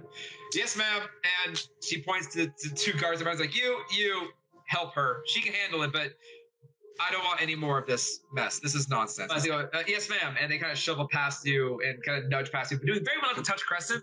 they're very much fed up with her presence, but they do kind of maneuver around you guys into the room. You do hear it close, where you hear another shout and something break. Sounds like possibly glass, maybe a monitor. And you just hear Miss Miller sigh and goes, I'll add that to the conversation. This way, Mr. Artwood, and I'm sorry, who is this? As she does take a moment to like gesture over to Crescent. This is my daughter. We thought it would be a good support. Family bonding, Family bonding. So please, this way. And she does lead you a few doors down to what appears to be a large conference room right across the hall from Flyboy's office appears. She lets you both in. You guys go in willingly?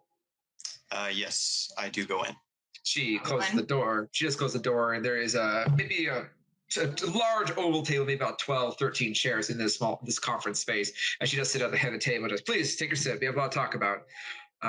As you guys all sit around the table, she kind of takes a long sigh. She just wipes off a little bit of pudding that's like right on the side of her face that she missed, and she kind of just suddenly wipes on underneath of the arm of her chair. So, long story short, you see she had a dossier under her arm. She does sit on the table and she does slide it over. He is going to be released into your custody. However, we are pressing charges. Sure. For basically the maintenance and damage to our aircraft. This dossier has all the paperwork in line, as well as what you will be responsible for, mainly what he will be responsible for, but I'm assuming since the situation, that would be more of a you problem. True. Very true. Understanding. So you have to understand he's always kind of considered himself, and as I say this, I turn towards her, he's always considered himself a bit of a fly boy. She kind of nods. Well, I guess not everybody can be a bit grounded. Mm-hmm. Regardless, he is currently being searched right now to make sure there's anything else on him that isn't dangerous. And then once we have him cleaned up, he'll be released for you to go home in probably the next, say, half hour. So if you'd like, just go ahead and please review the dossier. And if you are taking responsibility for your son's actions, I mean, he is a legal adult. You legally do not have to. This is his problem. But considering the fact that he's not necessarily coherent right now, if you do not choose to take him home tonight, we will be forced to call the authorities and he will be sent to a holding cell for the night. And I will be reading this to him in the morning and he will be liable for it. If you take responsibility for it, we'll place the blame on you, but he'll be free to go with you now. I'm going to look around the room. There's nobody else with us, right? Nope. There's no one in the room, but you do see a small camera in the corner. Mm-hmm. I'm going to turn over to Crescent. I think we should just come out with it. You want to tell her the truth? I think it would get us, catch more bees with honey. Sure, by all means, tell her. Fair enough. Do me a favor, you see the camera over there? She looks up. Yes, I see the camera over there. What is this about? What do you mean? So, Crescent, if you wouldn't mind, you can step over there, please, and thank you. Yeah, gotcha. Appreciate that. I'm going to wait a moment. She steps over. Hey, sorry, were you watching the camera that you could see them in? Oh, heck yeah. I'm watching every camera. I'm getting HBO in this shit. Yeah, well, the camera that Grayson and Crescent were in was coming in very clear. And then Crescent, you watch, gets up, walks toward you, and it's like a technologist's worst Jaws moment. He's like, shit, no, and it's dark. Grayson's just going to receive a text. If he ever reads it, it's just going to say, yeah, bitch. He's gonna look at his phone. Can I see everything? Yeah. He just says, yeah, bitch. I'm gonna text him back. Is it safe? To leave it open. You're gonna get a text like, I have audio per your phone, no video per the glitch. Do you want me to keep the camera like that? Keep one thing open. Turn over to Crescent. You can get away from that. Apologies. So, ma'am, I apologize. Do you stay there, Crescent, or do you move? Reluctantly move. Okay. You move a bit. It is staticky, but your view does come back after a few moments, Acer.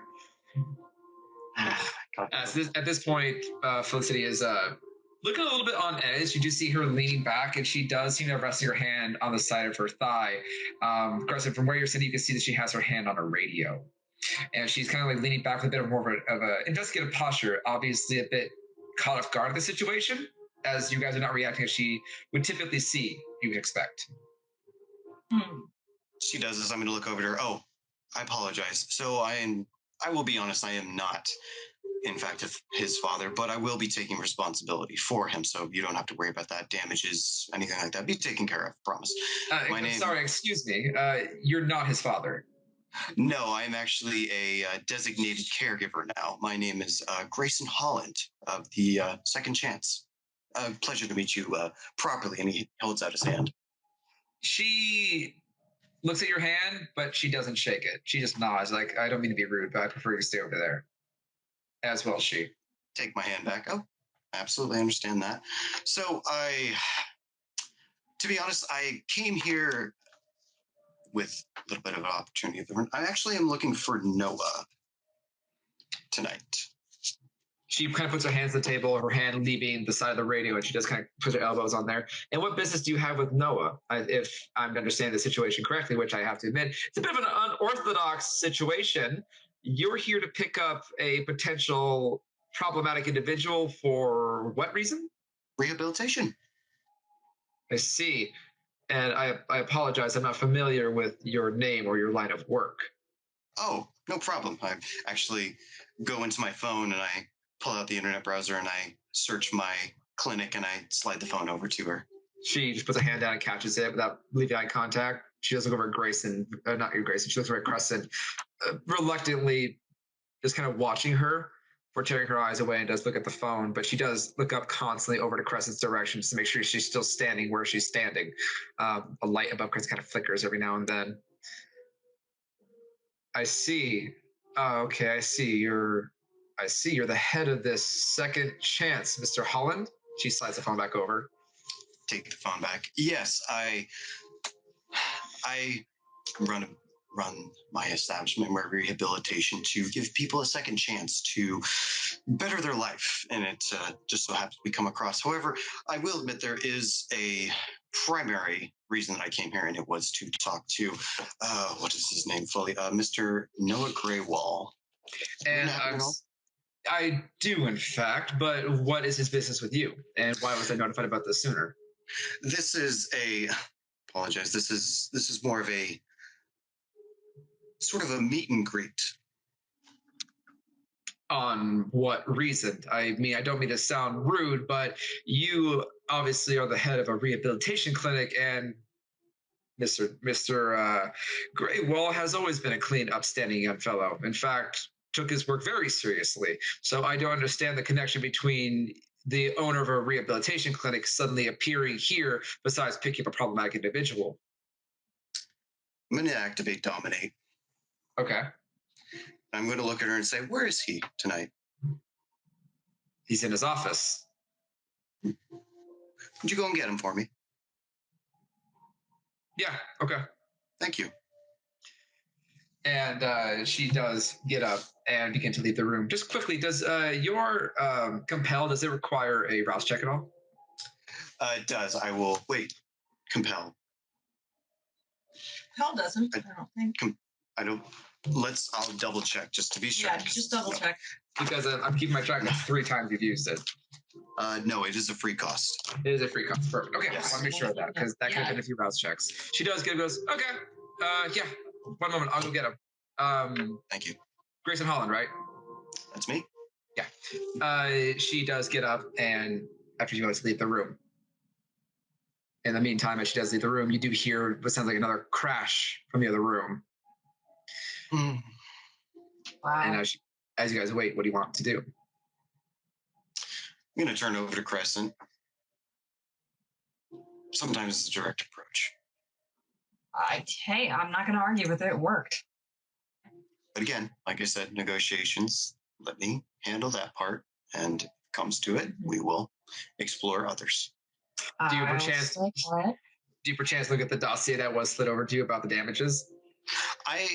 Yes. In the meantime, I will scan over the dossier. You do see that there's a lot of aerospace jargon that comes along with the contract, but by the race of it, looking over it, it says basically, in short, individual responsible has agreed to incur the cost of all charges, which would then sum up to the total cost of $35,000 in damages. And it does say in a clause, this number is subject to change upon further investigation. Just gonna lean over to Grace. That's bad.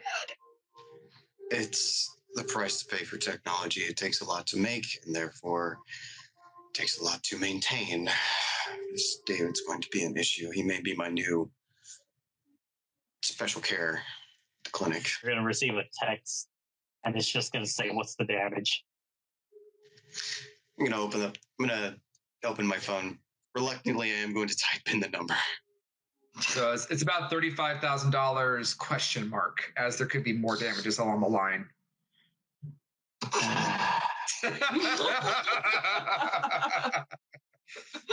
Just going to receive another text. It's just going to say, last time. I open my phone, look at the message, say, fair enough. I send. Second chance. You want to try and handle that somehow now, or are you going to handle that later, Acer? I'll go ahead and start transferring it under the name of Grayson. Okay, so you're going to transfer the money into his account for him to spend later. Yeah, basically. Okay, go ahead and minus one resource dot for the rest of this scene. Done deal. And I will also text him and just be like, transfer complete, cut a check if need be. Perfect. Now we have a check. After a few moments, you see Felicity pick your head. He's like, he says come to his office. He's working right now, but apparently he has time to squeeze you in. Great. Crescent, if you wouldn't mind. Yeah. I'll go out the door first. She watches you go. By the way, what do you want us to do with your ward, so to speak? Oh, just keep him there. I'll be as soon as we're done talking. We'll you can release him to us. If he breaks any more things, that bill's gonna keep going up. You do realize that, right? Okay, fair enough. We will be as quick as we can. By the way, don't be afraid to restrain him if need be. You're just going to get another text that it's going to say, get him out now. All caps. You leave it be. I'll take a quick glance as I'm walking out of the room for the text. It's like, okay, well, I want to say we have a verbal agreement that we are allowed to restrain him by force if we have to. Is that correct? That is correct. Okay, good. Just so you know, I do have a camera on me for recording's sake, so that is now considered consent. I'm going to take care of him. As you hear another sound of glass and something heavy breaking. Wow. Maybe sooner rather than later. Yeah, now. And she does turn as you open the door. It's like, restrain him, zip ties and all, let's go. And you just hear just the frothing of a madman on a full drug-induced panic attack. As the door closes, you do hear there's a bit of a scuffle, but as you begin leading down the hallway back towards the office of Mr. Flyboy, it does eventually grow quiet. He should be much more manageable now. Yeah, usually when people are restrained, that happens. It's not forever, Crescent. Just momentarily. Grayson, do you forget that I've been there? It's fine. Do what you need to do. Fair enough. I appreciate the faith. Always. So what are we gonna do about this flag boy? I mean, we don't exactly know who's coming into the airport right now. The whole point is to ensure that there's a safe landing. Safe landing and transport. Once we have them, that'll be the end of his contract. Yeah, because Drago said that they might be a problem, so we eliminate the risk. That's one down. Mm-hmm. All right, I'll let you do most of the talking, and you just tell me if you need me. Certainly will. Thank you. And I'll continue down the hall with them. Okay. Do you just walk inside, or do you knock on his door? I'll knock on his door. Come in. That thing open.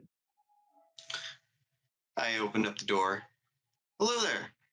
The moment you open the door, it is very dimly lit in this room. You see a small set of lights on one side of the room, most of the light coming in from the massive ceiling to floor windows where you can actually see many of the different planes taking off and landing and vice versa and repeat in an endless cycle of functioning business. The moment the door opens, you do see that Flyboy's back is facing you away from the door at his desk, but you do see him quickly reach over and shut what appears to be maybe a laptop of some kind in front of him before he does slowly turn around. He is a very thin individual, wears a set of very wide, thick glasses, very square in nature, a bit larger than yours, more prescription style. Thinning hair, kind of combed over to cover, maybe has some kind of bald spot, a little bit greasy in the face, maybe from working in here for long hours. You're not entirely sure, but he does wear a very clean shirt with a nice polka dotted button-up tie that comes up to the neck, like red and black polka dots. But he does have this almost eagle-eyed look as he does turn to look at you like, yes, and I'm sorry. Felicity did say that someone had intended to meet me, Mr. Holland. If Crescent's in the room when she does, I close the door and I turn to him. Do you mind if I sit? He just waves a hand forward. Much appreciated. I'm going to go and sit down in one of the chairs, preferably next to his desk, but not directly in front of him. You do see that he has. You do see he has a small desk in front of him, but his main work desk is behind him. He does turn his chair around to look at you. The chair covering the laptop and blocking part of that view. As he looks to you, he's like, "Okay, and what is this? Time is money. I don't know you. I don't know why you're here. I was under the standing you were handling a disturbance, and now you're in my office." Well, I am in fact Grayson Holland. This is my friend here, cohort, and I am actually, in fact, going to take that boy off of your hands and put him in the proper place at my facility, and I'll also pay for the damages right now if you wish.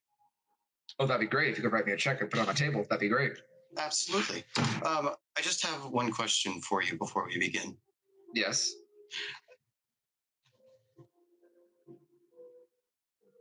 Do you have a coterie of your own? He does seem to lean back a little bit, tilting his head to you. What's a coterie? Oh, come on, there's no need to be coy. We're kindred spirits here. The moment you mention kindred spirits, you see his shoulders does tense a little bit. He kind of turns a side eye to you. But he doesn't say anything. So, real reason I came here was to have something to discuss with you. Okay, you've caught my attention, certainly, and now I can understand why you're suddenly able to barge into my office so rudely. You know, I really don't take great pleasure in knowing that you manipulated one of my associates. That's true. In my territory, by the way. Absolutely, and I apologize for that. If I had a better way to come into contact with you, I would. This is a bit abrupt meet and greet. Maybe you should learn that if you don't have an easy way to contact somebody, they don't want to be contacted. That is fair. That is fair. However, as a matter of fact, just to say that I'm not wasting your time, he's going to reach in and pull out his checkbook. Okay. He does notice as you see that you do pull the checkbook out and his eyes kind of snap to it, almost excitedly, but he doesn't really show any expression on his face. You do realize that even if you do handle whatever the upfront estimate is right now, we will be doing investigation and that price can go up and most likely will. Oh, absolutely understand that. You know what? That's a fair point. And I almost start to write. I write my name. I write my name in the foundation, and then, you know what? You have gone through a bunch. You have gone through a lot. How's 40 sound? We'll cover the initial cost and potentially an existing down payment, but if it does go over, I will be asking for some contact information to require to pay for the rest of the damages. Oh, absolutely. And he continues writing down, and as he finishes 40,000, and he rips off the check and he places it in front of him, puts his checkbook away. That check slides away off the desk like it's on fire. And you do notice as he never touched it, he just waves a hand and it flies to his hand. Ooh. He then Placed under a small little, those like little UV light detectors where you put checks and other marked bills and just kind of ensure it's validity. Flips it over. You see he signs the back of it, and you see he deposited it in a drawer underneath his desk. And he's looking. He's like, "Okay, well, you've handled the more mundane business, but now I am curious. What's two of my family relation doing here inside my office right now, unannounced, using your abilities and talents left and right without any regard for respect of my own establishment. I run this place like a tight ship, and I don't appreciate you all just walking in here like you own the place." Oh, I apologize. That is how we've come off. That is absolutely not the way I wish to have done this, and for that I offer my heartfelt apology. Go ahead and roll a manipulation plus subterfuge, as I'm assuming you're trying to fluff his ego a little. A little bit. Give me 1 second. I'm going to try and rouse the blood to give myself an extra. Right. Okay. That is a fail. I get a little bit hungrier. That dictator inside you begins to ebb at your mind. What hunger are you at? Hunger 2 now. 2. You hear almost a dramatic sigh within you. Come on, Grayson. You have much more respect than that. Just put a heavy hand on it. He's a chump. Lower the food chain. He's just acting tough. Just deal with him, get it over with, get what we want. Why are you wasting your time? We are dealing with it. We're taking our time. Strategic. You're jerking around. Strategic my ass. Just eat him and get it over with. We may upset a balance here. Remember, no blood spilt. I will handle. You're irritating me, Grayson. I don't like being irritated. Soon enough, I promise you. So be it. Okay. Roll. That is 2 successes. 2 successes.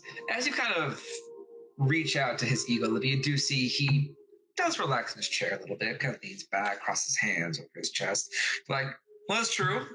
I've been here for a number of years, and I definitely say I've rightfully earned my position, and I do well at this job, as well as the many benefits that come with of operating so keenly in the prime eye of the comings and goings. So, then I get right down to it. What is it you're here for? Because you still haven't answered that question.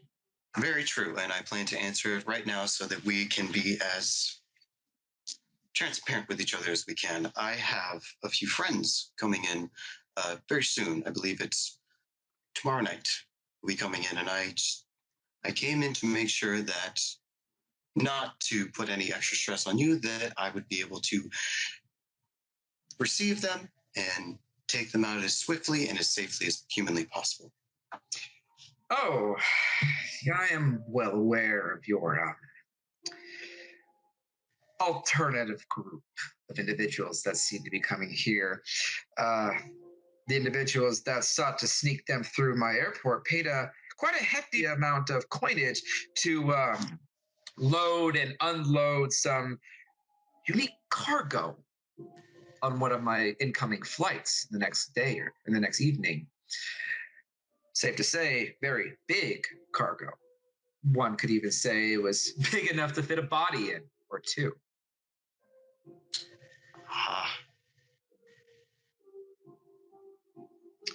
Now, someone did pay for this service up front, and it's already been arranged.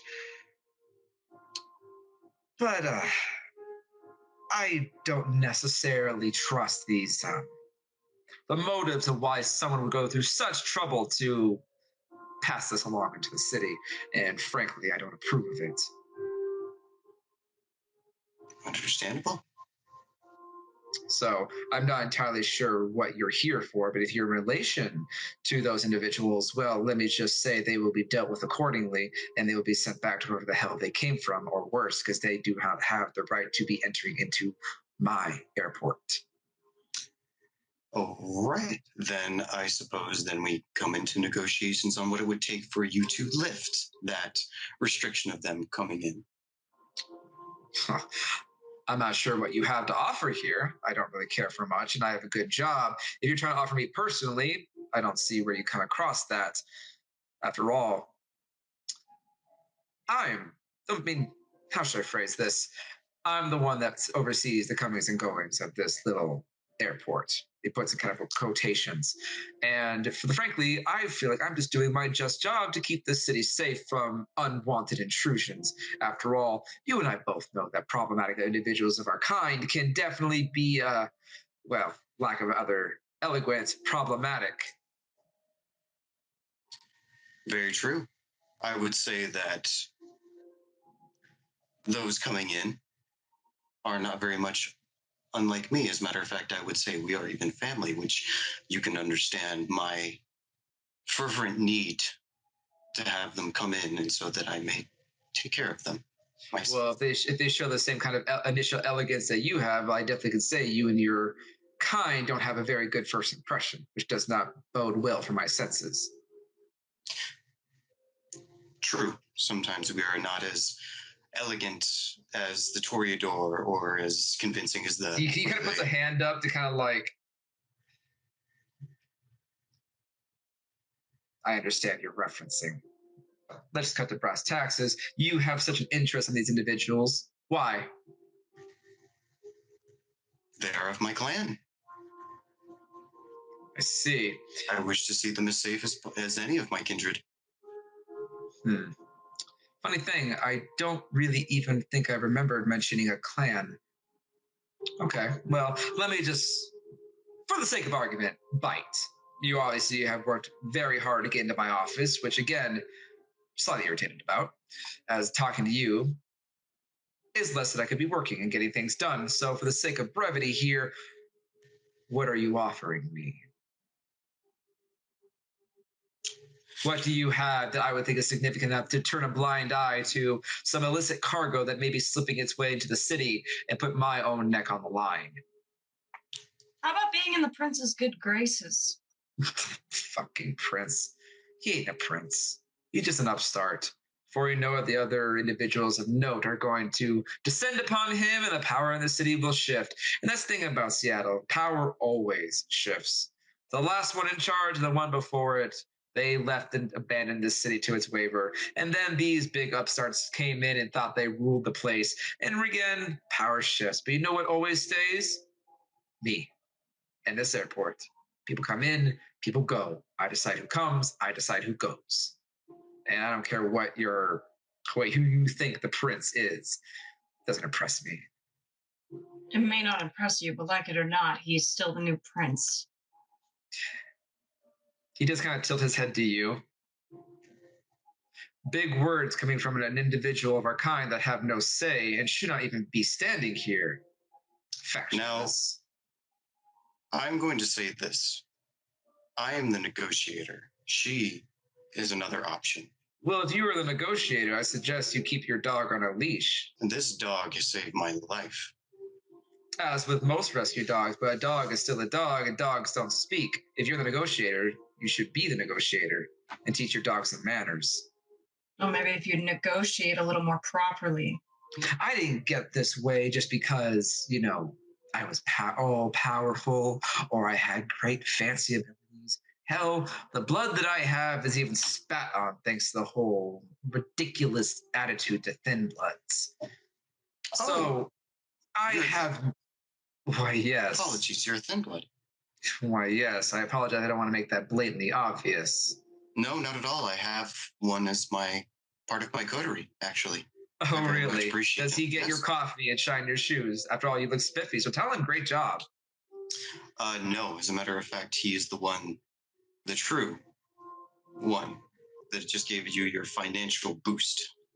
Quite quickly, if I don't think about it.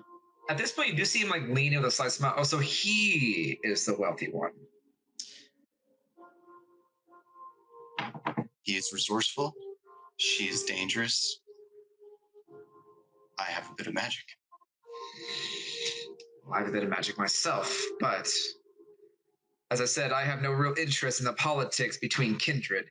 As I said before, power circles between the city because unfortunately I mean no disrespect, but to the full-blooded of my family, they have this obsessive need to tear each other down and apart when I am perfectly sustainable and captivated within my own little sphere of influence. The airport is impenetrable. Nobody wants to deal with it because at the same time, any type of violence that goes on here at the airport affects everybody. So I am currently in a position of wealth and power under my own protection. However, if you say that you are thin blood from thin blood is resourceful, one individual, as I said, paid very handsomely to try and get them here.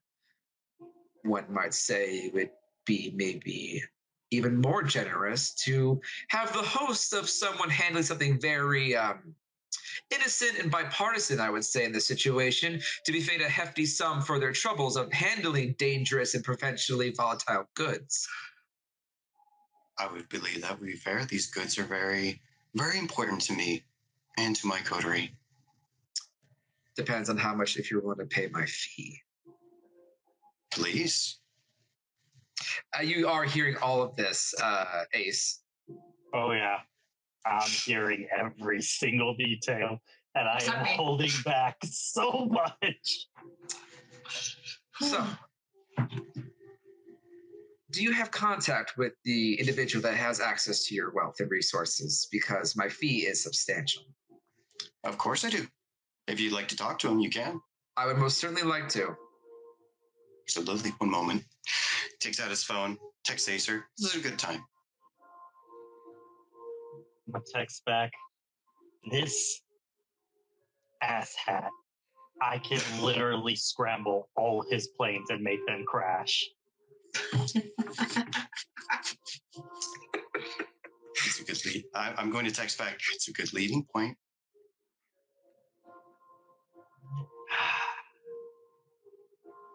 You're just going to get a text 1 sec. And Flyboy's phone is going to go off. A few minutes goes by, as you're definitely in the system where it's easy to find the phone number to his office. After a few moments of Flyboy's kind of sitting there almost expectantly, he does kind of jump as the old telephone on his desk goes, like, he just kind of looks over to it, looks back at you. That would be him. Kind of waves a hand. You watch the phone leap off the receiver into his hand, and he pulls it off to his ear. Hello. Pleasure to meet you. I'm assuming this is Grayson's wealthy benefactor. Indeed it is. Well, I will say from one individual of my situation to another, I give you kudos to manage to eking out the type of substantial protection that you have. Though, can I get a name of who I'm speaking to? Well, as you so eloquently put, those who are hard to find maybe do not want to be found. I can respect that. Okay, then I guess we'll just go down to brass taxes. I'm sure. Let me explain the situation here. I have your compatriots sitting in my office right about now, discussing the matters of a bit of very volatile cargo that will be landing in my airport tomorrow evening. And unfortunately, because of the nature of it, I have the means to send it back from where the hell it came from, as it is potentially very dangerous. Though your friends have inclined to be willing to say that you could put up for my finder and handling fee of such dangerous resources. Is that clear? Very clear. What exactly is your price? He begins kind of going off the list of potential expenses and costs. In game terms, it will cost you. You must give him at least more than 1 dot of resources, and you will lose that dot for the remainder of the story. Oh, Sheesh. bitch. All right. As soon as he begins explaining all of the calculations and the thoroughfares of the cost to, he just kind of ends with, does that sound like a reasonable situation?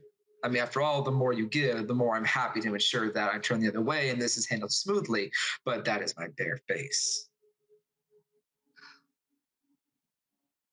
And you will give to this deal 100% of your full cooperation, because anything less, and that worries me greatly. I'm an honest man. I didn't get to where I am by making shady dealings with people of more savage nature, as he kind of glances over to Crescent. I get where I am by making honest deals and transactions and treating people with a semblance of respect. So if you are willing to offer my services and pay my way, I would be more than happy to make sure that this is taken care of for you. Again, whoever you are.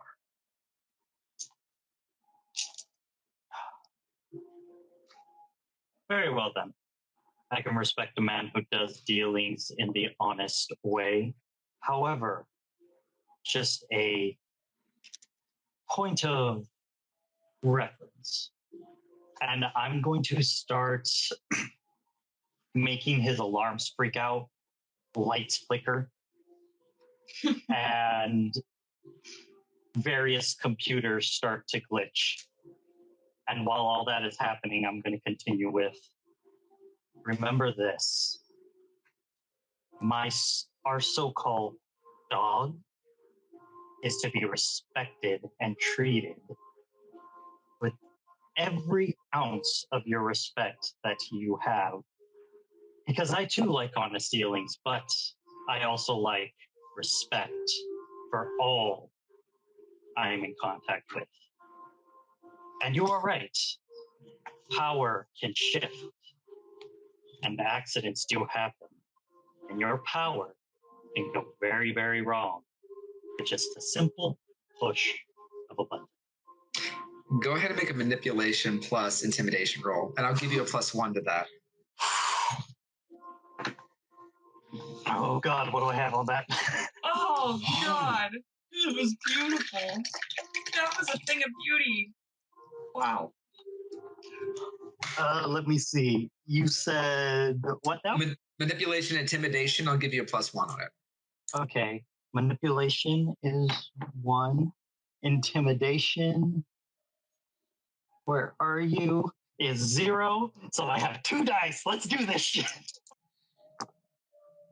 Ooh, 2. 2 total? Yep. That's the highest I can get without a messy critical. Okay. You see both Grayson and Crescent, you do see that he nods his head for a few moments, but he doesn't seem very fazed by this phone call. And he goes, from one thin blood to another, I respect your gusto. I really do. But let me tell you something, Mr. Benefactor. I have learned very quickly it's not what you know, it's who you know. And if you even think about crossing over to my territory and do this little magic trick again on a bigger scale, you will bring down upon you, your dog, and your negotiator a hellfire that will never be extinguished. And I'm only tolerating this simply because I respect the bravado from one thin blood to another. But let me make it clear. I don't respect any full blood. All of them. And you should learn that too, because your own compatriots might someday turn on you too. But for now, I'm going to let that slide thanks to your very generous offering. And if we have an agreement, I am still open to allowing you a direct transfer so that way I can see that money in my account now. A few moments go by, and all he's going to hear is,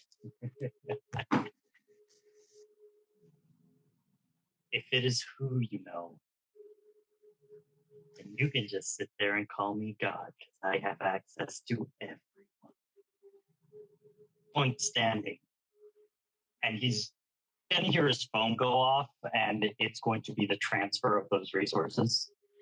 All right, you go ahead and scratch off one resource dot. You no longer have access to it for the rest of the story.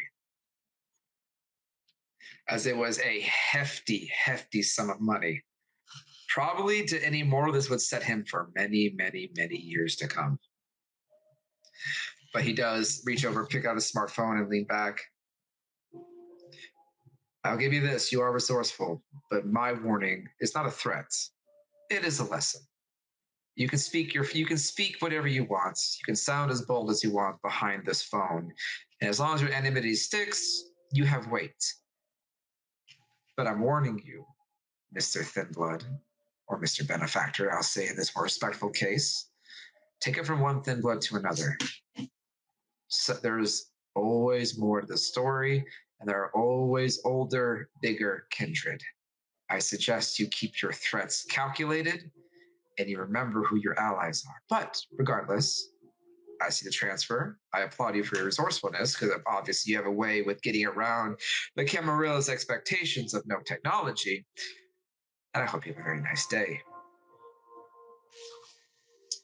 Well, I thank you for your advice. And I will say this. I will keep in mind who my friends are. So long as you keep in mind that it was not a threat. He puts the phone down on the receiver. Well, your benefactor made good on our deal. I will make sure to take a nice, strong, blind eye to this current infraction of many, many, many airport regulations, and only this one time, though if you are the negotiator, and I'm assuming you are in charge of your ragtag group of upstarts, is that correct? I would say that is accurate, yes. You might want to teach your thin blood how to address other people because he likes to make very bold threats. And he needs to learn very quickly, especially as a thin blood, that's going to get him killed. I don't mean disrespect, that's just advice. Of course. And I will always take advice. I do appreciate it very much and for your time and your understanding. Just to be clear, had he wasted my time, I would have had the plethora of the security down on top of you in a moment. You do realize that, right? Absolutely. Okay. Well, as long as you can understand that, our business here, I think, is concluded. Again, I will be sure that your interesting arrivals don't suffer any problems, and we'll make a smooth transition out of my airport as quick as mortally possible. Excellent. We will be the ones to pick them up and nobody else. Understand. I expect to see you here tomorrow at the designated time and location. I expect to see nobody else. If there is anybody else, I will be considering this a renegade on our deal, and I will have to act appropriately. I hope you understand. Oh, no. As if anything, I'd say it was a necessary security measure that you're taking. Wonderful. I'm glad you understand. Well, unless you have any further business, I have to get back to work. No, we don't want to keep you. We actually have a bit of a schedule ourselves to keep. So, again, thank you so much for your time. Have a lovely night. We will see you soon. Crescent, please. After you. He pushes the glass up on his nose and just waves you out. I open the door up and let Crescent walk out. I'll follow out. You hear the chair creak as he turns around and opens his laptop, the light of the laptop blaring, casting a silhouette within the room once again as you close the door.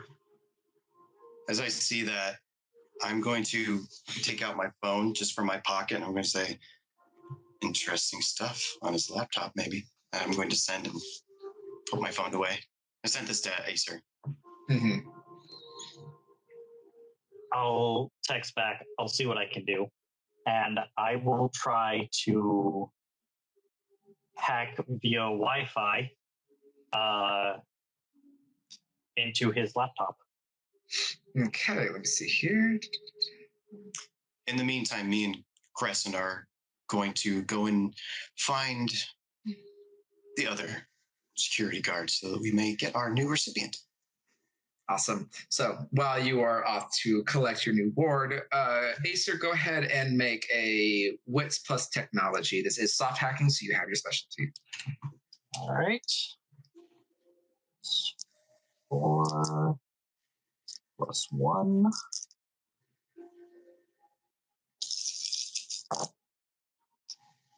So 1, 2, 3, 4 this time.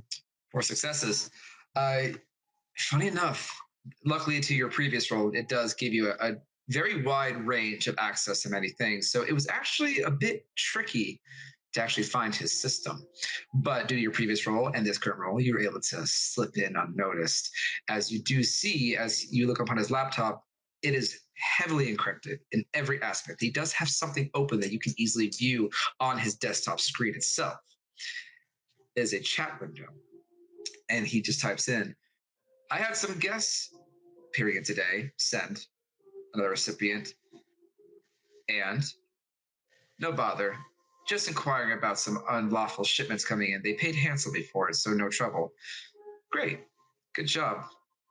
Is there anything else you want me to do? Master. That's enough for today, my child. Make sure you log out the rest of the work as see fit, and then head on home. I'm afraid that enough has been done for the day. Of course, right away. And the window closes, and the system is quickly being shut off. With that, I'll just text back. Heavily encrypted.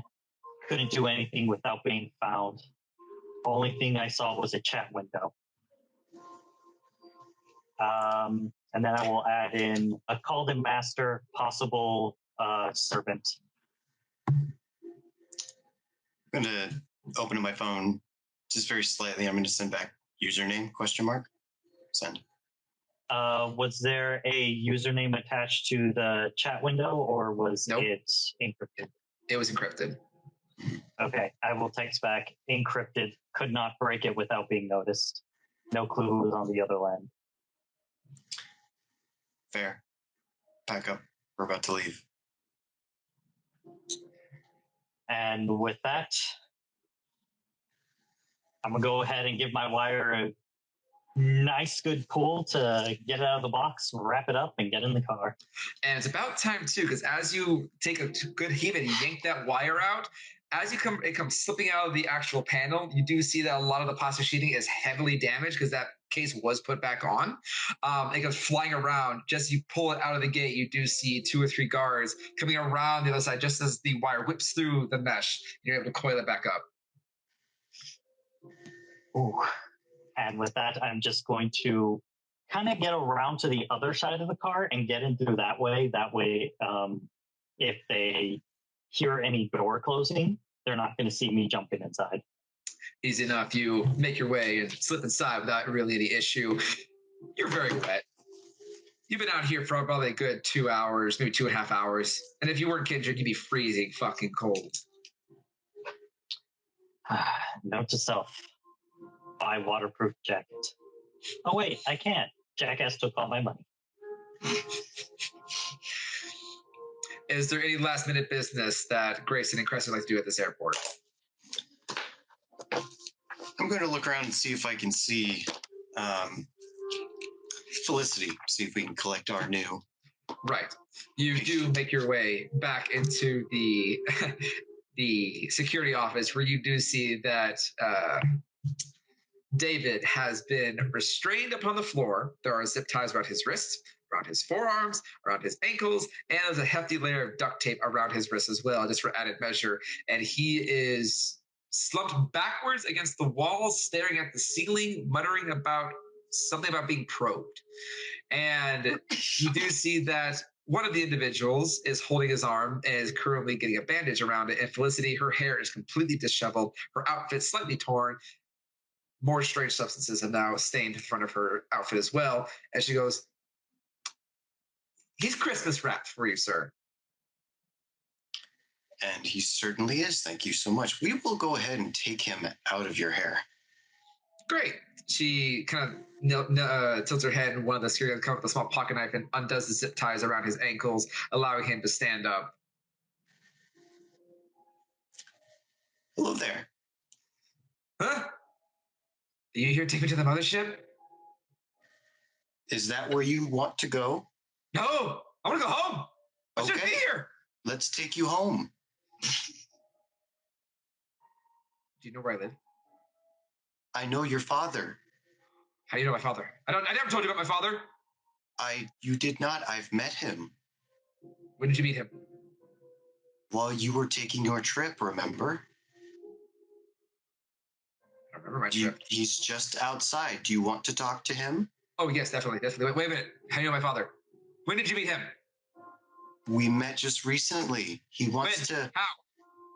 Over the phone. That's not meeting him. That's talking to him. And how do aliens have phones? Do you hack into our systems?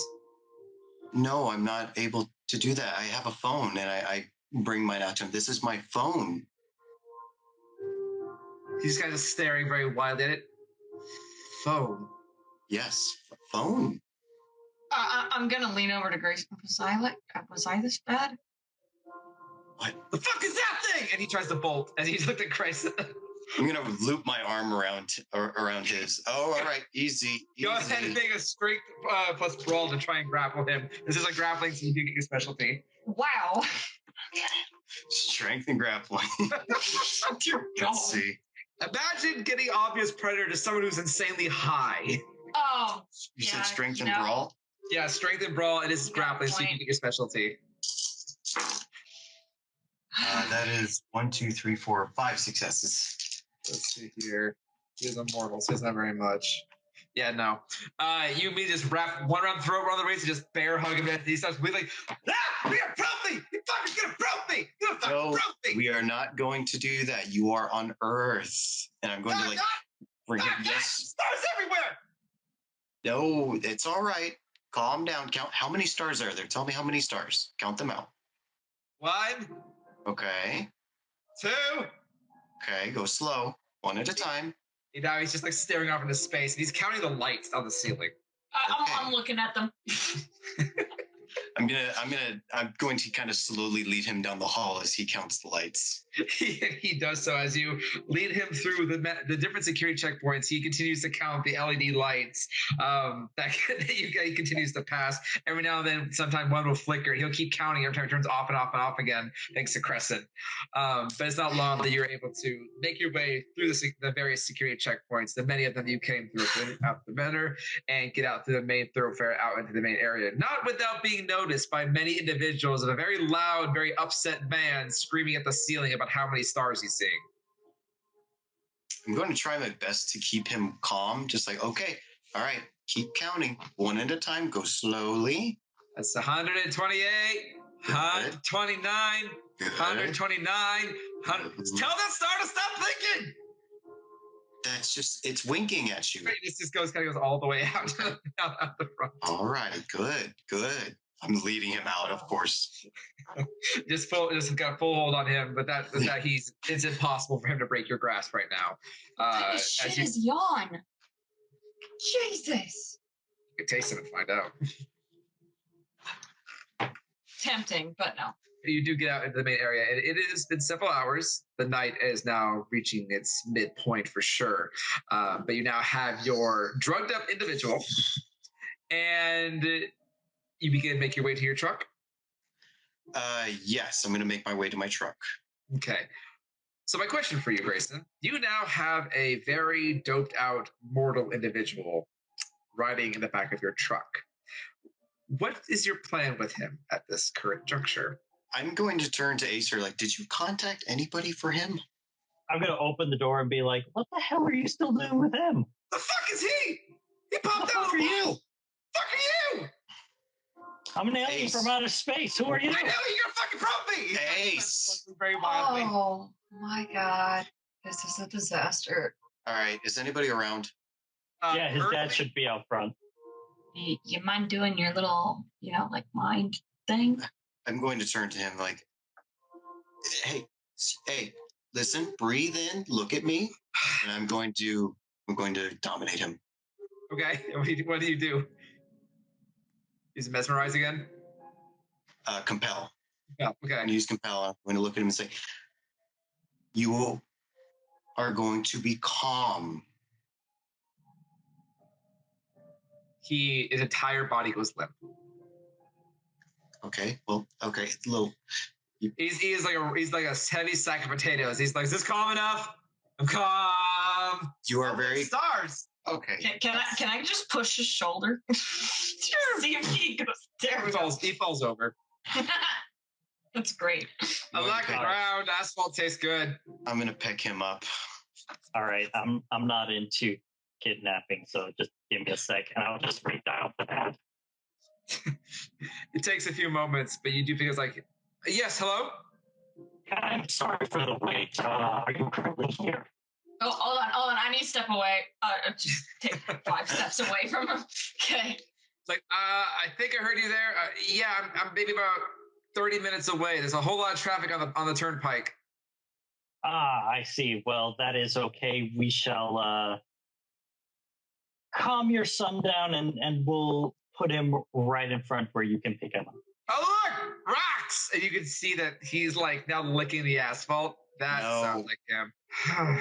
Is he at least safe? He is very much safe. And, well, Merry Christmas is what I'd like to say. Oh, no. That's not the first time I've heard that. Then you know exactly what I'm talking about, sir. I'll get there as soon as I can. Thank you for holding on to him. Did he break anything? As far as I heard, few stuff, but don't worry. Property damage was covered. Any other extra expense, we will take care of. Okay, I'm gonna get there as soon as I can. Just don't leave him alone. I'll be there soon. And he hangs up. Grayson, should I just knock him out? No, Take me, Earth. Make me one with you. Show me your wisdom. I could totally do it. I'm holding him away from the ground, like standing him He's up. trying to you know how a dog when they want to lick something, but you're like stopping them from trying to lick something, but they're trying anyway. He's like just extending his neck out. He's really God. Hold up, let me try something. I think I can handle this. I'm gonna go up to the guy. I'm gonna look him in the eye. I'm gonna be like, "Listen, you're currently in the Matrix. All right, things are about to get real fucked up real fast. Unless you pretend to calm down. That way, they can't find you. But motherfucker, if you keep going off, they're gonna find you and they're gonna reprogram you. We got to get you out of the system. Do you hear me?" Go ahead and make a manipulation plus subterfuge. And in his current state, go ahead and ask +2 to your rolls, as he is very, very easy to convince right now. Oh my God. This is so against what Grayson has been taught. To be fair, I literally just closed my eyes, picked a random name from the book. I was like, oh, look, drug addict. Cool. So I got a 4 on that one. 4. Yeah. Okay. More than enough. He looks at you wide-eyed, like, my saviors. He's like starts just like nodding his head very, very rapidly. Okay. He just like goes limp.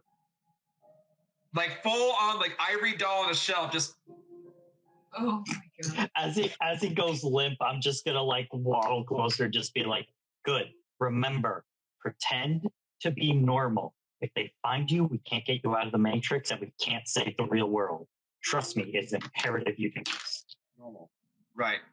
I like football and hot dogs. Attaboy. Grayson, this is so many levels of wrong, and you know it. I know it for a fact because you don't feed into the fantasy. The last thing you want to do is feed into the fantasy of somebody who is not mentally sane. You're lucky that none of this violates your convictions, or we'd be having a different conversation. But for now, he is subdued. It's just your conscience is very heavy about this. But do you indeed take him back to the front of the airport and wait for his father to show up? He said to be about a half an hour. That's more time that might be burnt on this situation. Yes, but I will say in the meantime, I'll turn to Ace, and as I make my way up, I'll go up by myself. I'll tell them like I will go and wait for his father. Ace, could you do me a favor? Remember that third person that we need to get in contact with? Yep. Try and see if you can open up a line of communication with them. Great, because I'm so good at communicating with people. Remember, this one is probably more than likely going to be more digital than physical. Well, let's hope, because I don't think very many people enjoy the thin line that I walk. You see Grayson actually stop, and I walk over to Ace and Crest, and I put my hands on my shoulders. I kind of talk a little bit quietly. I say, first of all, Ace, thank you so much. You don't understand how easy you just made that. My bank account does. For that, I apologize, but I promise we are putting it to good use. Crescent, don't listen to a goddamn word that son of a bitch said. You're not a dog. You are my friend, and you are part of my coterie. Both of you are. Trust me, if we could have it a different way, I would have had you strangle him with a shadow, but it wasn't in the cards. I was waiting for that, honestly. No. There's a time to be tactful, and there's a time for force. And this wasn't it. But I very much appreciate. We've got 2 other ones, so I might get lucky. It's Let's hope not, because remember, not as much as can't spill tonight. Yeah, no. If we can help. Violence. If we can help, I'm not going to sit there and feign to be a punching bag, and neither of you will. I just wanted to let you both know that before we continue on. I greatly appreciate that. All right, but the next time that guy mouths off to Crescent or you, I'm taking one of his empty planes and I'm slamming it against another empty plane. And I will make sure that you sees it. Okay, I'm really glad you said empty. Because I was about to be a little worried, but... Crescent, go ahead and make a Wits Plus awareness roll. Okay. That's 6 dice. What's awareness? Yeah, 6 dice.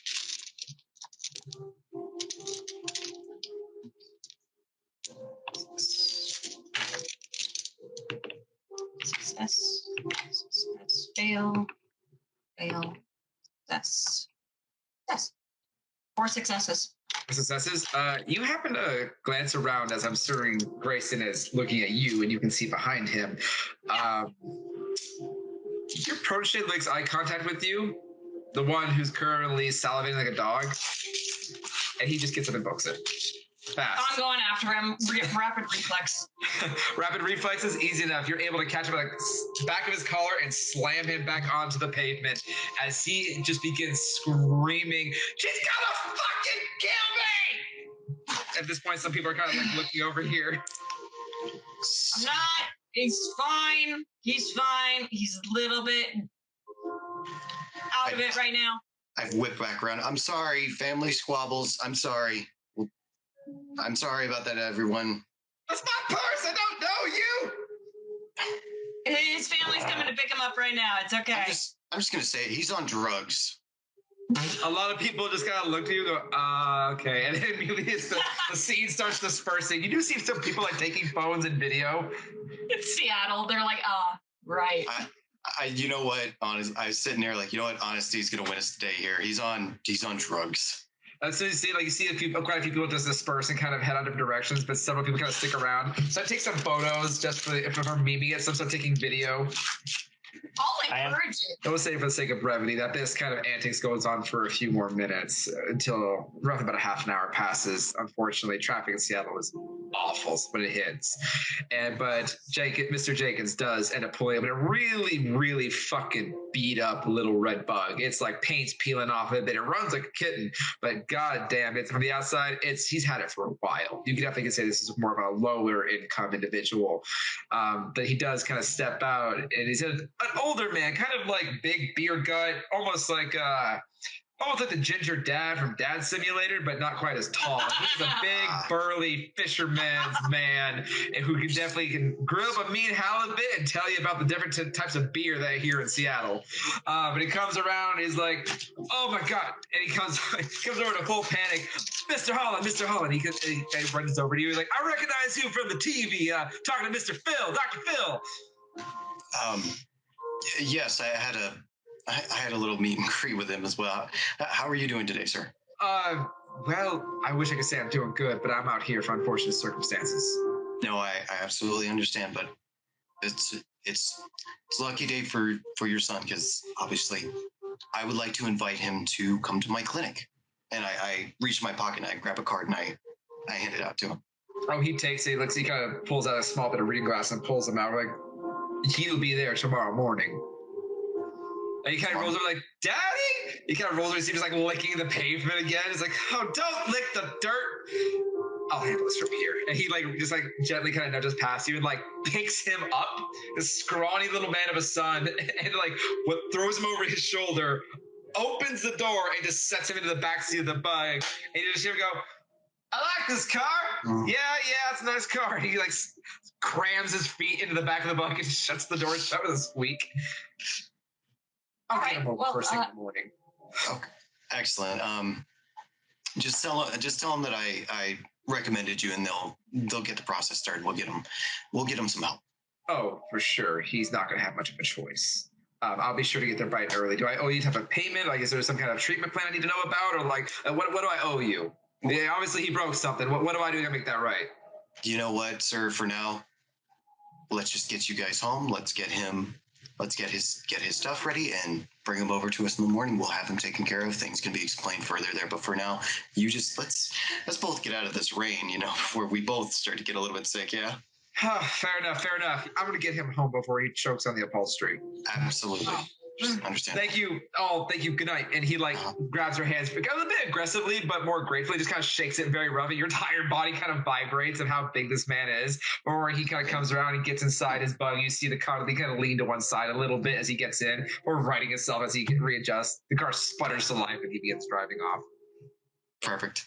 You successfully detained the very, very problematic individual, but that did unfortunately cost you some time.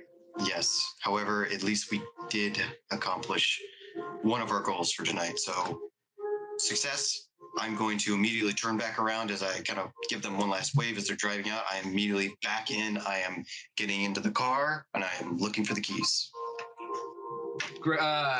Acer, where'd you put Grayson's keys? Oh, I have them in my left pocket.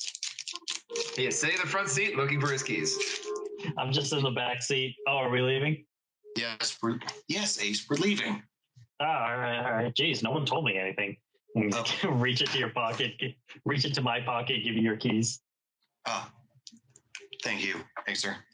I take the keys from my start up the truck, and we head to our second destination.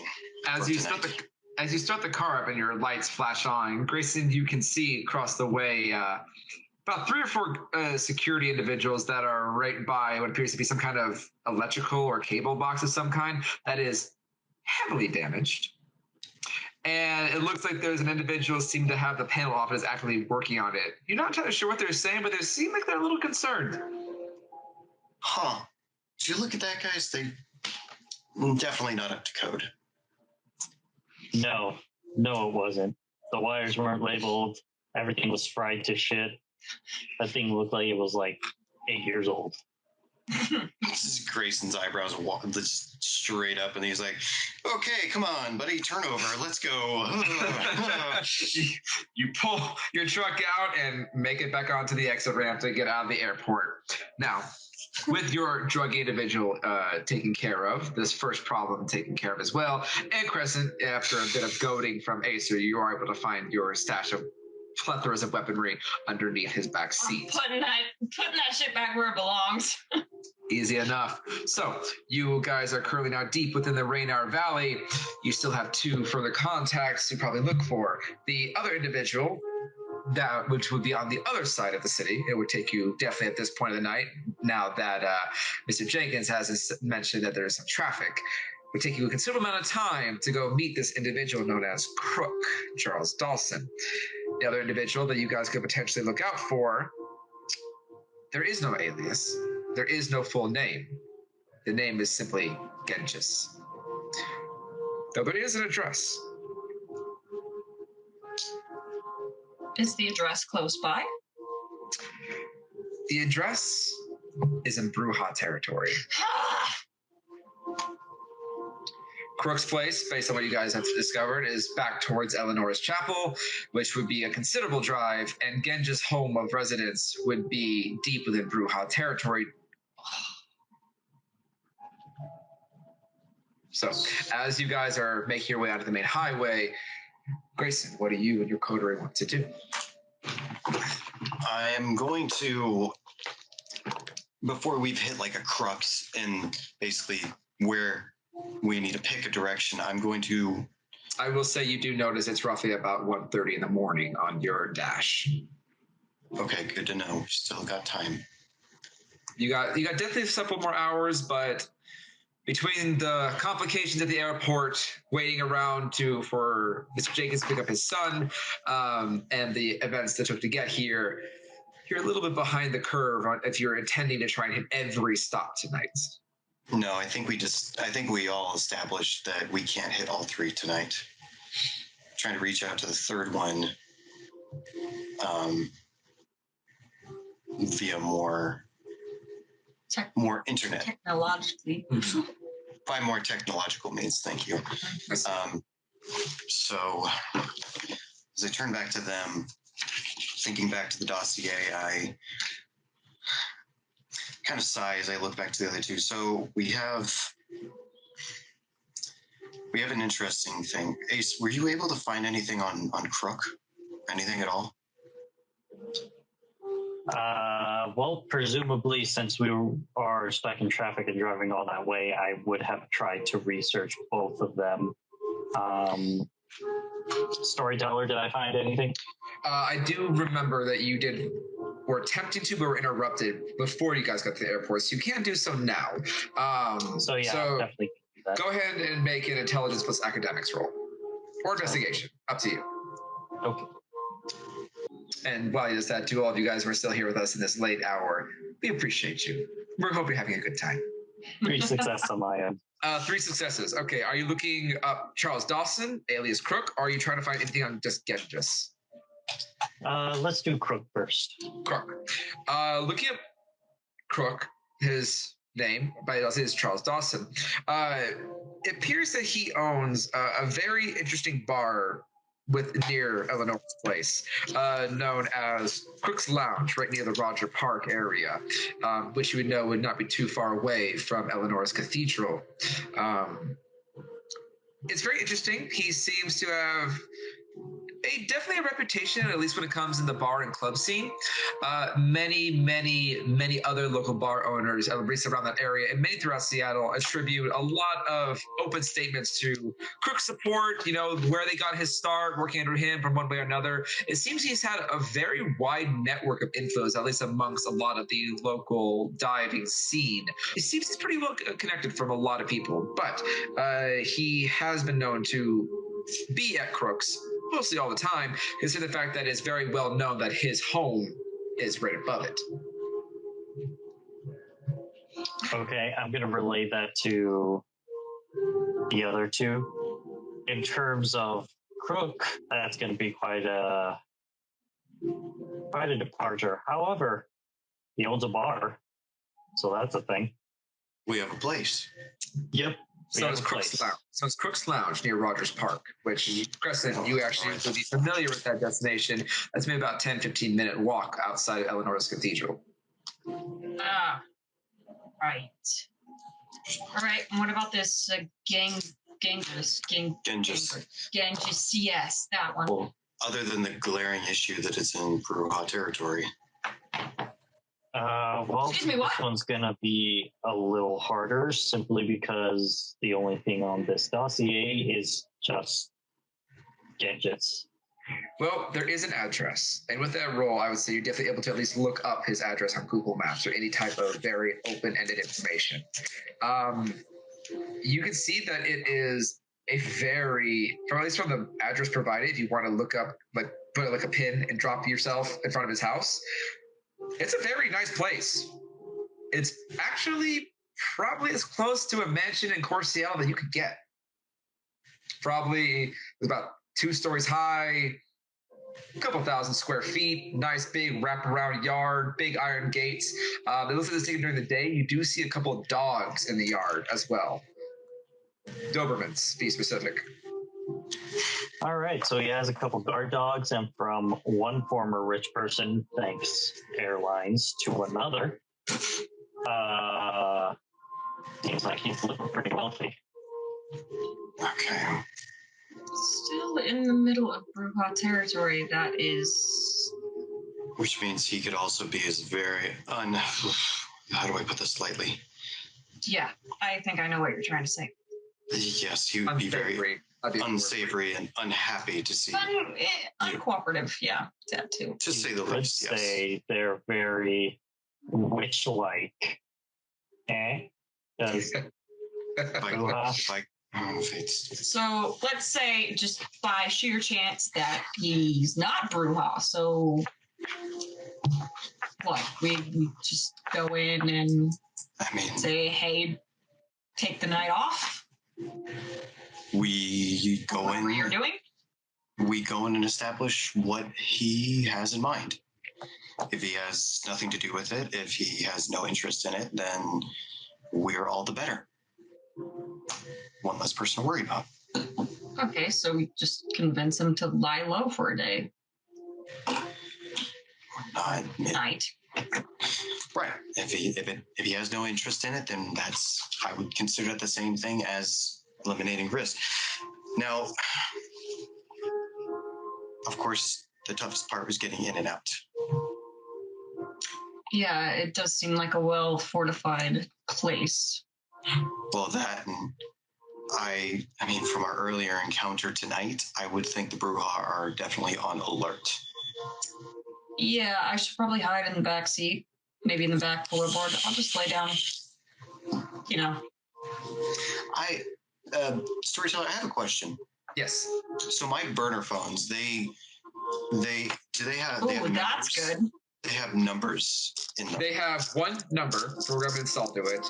Damien, who was basically the head of police, chief of police in Seattle, did inform you that if you would use one of the burner phones, it would make a single phone call to one of his contacts for assistance. However, each phone is a single use only. And we have 4 of them? You have 4 of them. 4. Okay. I would say let's use one. Get more information on this guy. Know who we're dealing with. Because it didn't say that they would just offer assistance. That could mean multiple things. Basically said it would get you into one of contact with one of his contacts, and they could help, but each one is one use only. I mean, we gotta take your chances. We gotta use resources that we have. And if Prince wants this done right, then we do it right. Right. I'd say we don't have any other name other than Genghis. Yeah, maybe we can get more information on that. Right. I'd say let's use one of the burner phones and see if maybe it's an alias. Maybe there's a name connected to it. We know the name. We talk to them. We see if it's possible to set something up, a meeting. I mean, first, last name, if you want to make it a lot easier on me, get a middle name. Right. Okay. So I'm driving at the moment, so if you wouldn't mind, one of you. I can't. Damn it. And I take the burner phone. I lean my head back and like, Ace, you're the shining star tonight. MVP. MVP.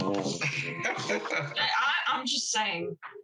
I'm gonna take the burner phone, flip it open, and speed dial whatever number's on there. All right, we're just gonna grab a burner phone. Let me see here. A second. I'll mark that down. We have used still have 3, right? You still have 3 left. Burner phones. Sorry, one second. Just need to grab something here just so I make sure I remember who's who. So there's actually a lot of characters in this book. Like, holy crap. Hey, it's easier to pick a character rather than make one. Oh yeah, like 100%. This is why I like this. So you pull up the phone, then you speed dial the number. It rings several times. Right when you worried that it won't answer, you hear a very gruff voice going,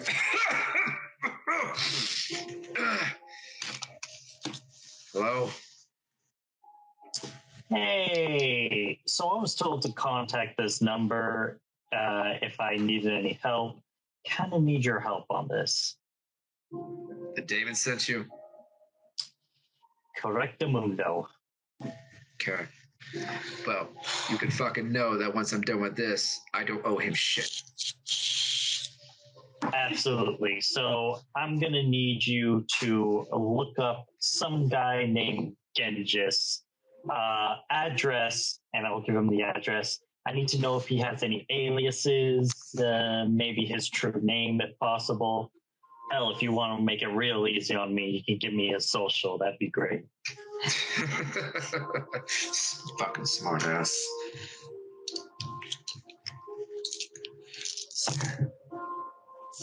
Well, here's the fun thing about it, Pipsqueak. If you're trying to talk to somebody that is technologically savvy, you call the wrong guy. But one thing I know the fucking streets. I know who the fuck Genghis is. Oh. Okay. Maybe I didn't waste a phone call. You know any back alleyways, in and out, sneaky like? I can tell you for certain, you had that fucking address you just gave me. Oh. What? All right. Well then, consider it paid. Let me have it, big boy. Fair enough. He likes to hang out at his club with all of his other gang folk. Seems that how should I phrase this? Seems like everybody doesn't agree to the shift in tides in the city lately. That's been causing a bit of ruckus. He's one of the individuals, I would say, that had a heavy disagreement. I believe his last conversation to, I think the individual that I think you and I both know about was, you can go fuck yourself.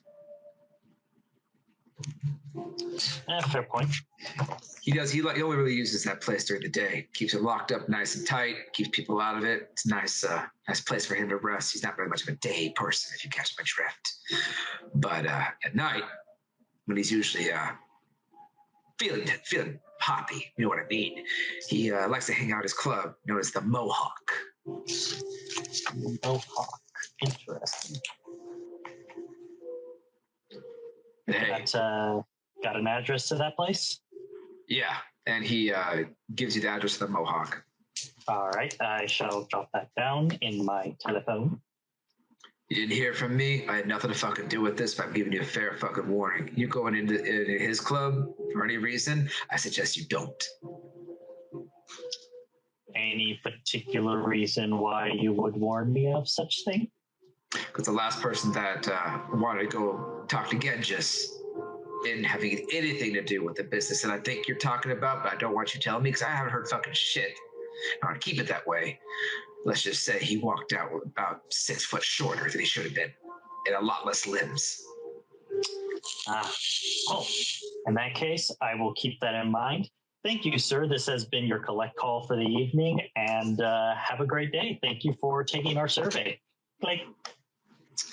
As soon as you hang up the phone, you smell the slight smell of lithium and a copper smell, and the phone singes a little bit, and the phone is dead. You know what I love about burner phones? The fact that they burn, from what I smell.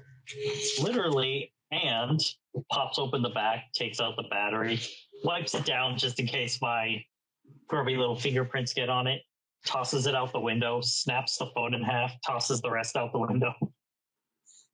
Easy as done. I fucking love that. Phone has been discarded. One burner phone down.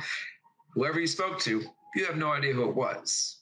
But it seems they provided you with information regarding where Genghis typically likes to reside during the night at his club, the Mohawk, which is not quite as deep into Bruja territory, but it's still almost smack dab in the center.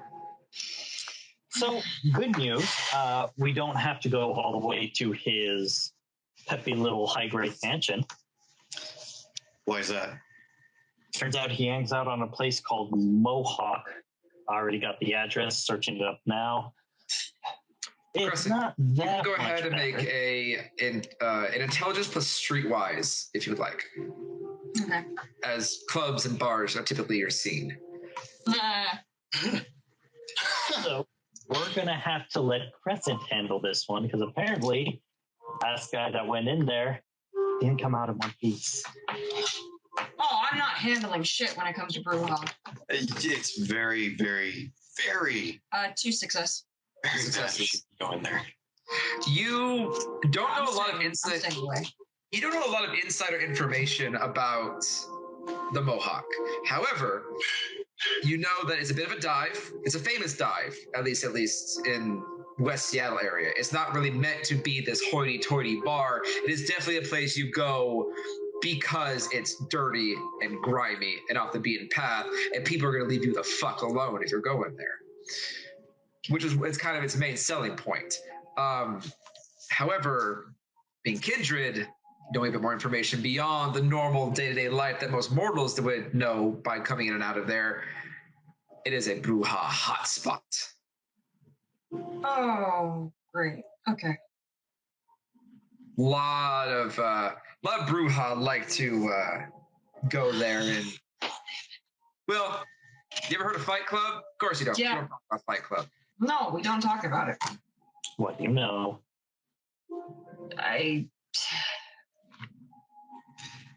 It's really, really deep in the whole Bruja scene.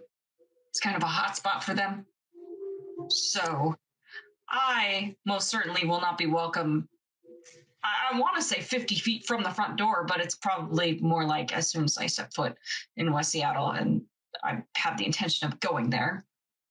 So that might be a problem. And I don't want Grayson to go in alone. And Acer, you're not much of a fighter, so it's kind of a problem. Hey, I'm just being honest. Honestly, that was a compliment in and of itself. Not much. Okay. Yeah. Mm-hmm. So I don't know how we want to tackle this.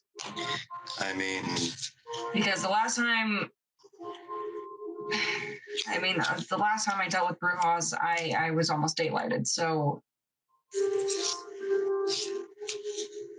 one thing you would know from your interactions with Bruja, Crescent, as Grayson, you know a Bruja, but you've never really had to deal with one in, say, a heavy conflict type situation. You've been able to kind of ho-hum your way through. You do kind of see they like to beat chess. They're easy to get antagonized, and they always seem to have a cause to fight for. Some misguided, others actually legitimate. But there's never doubt there's always a bit of irritation and intimidation that comes with dealing with Bruja. They're fiercely loyal, fiercely passionate overall, just by the nature of their curse. However, Crescent, you would know that Bruja need to always be handled with great care.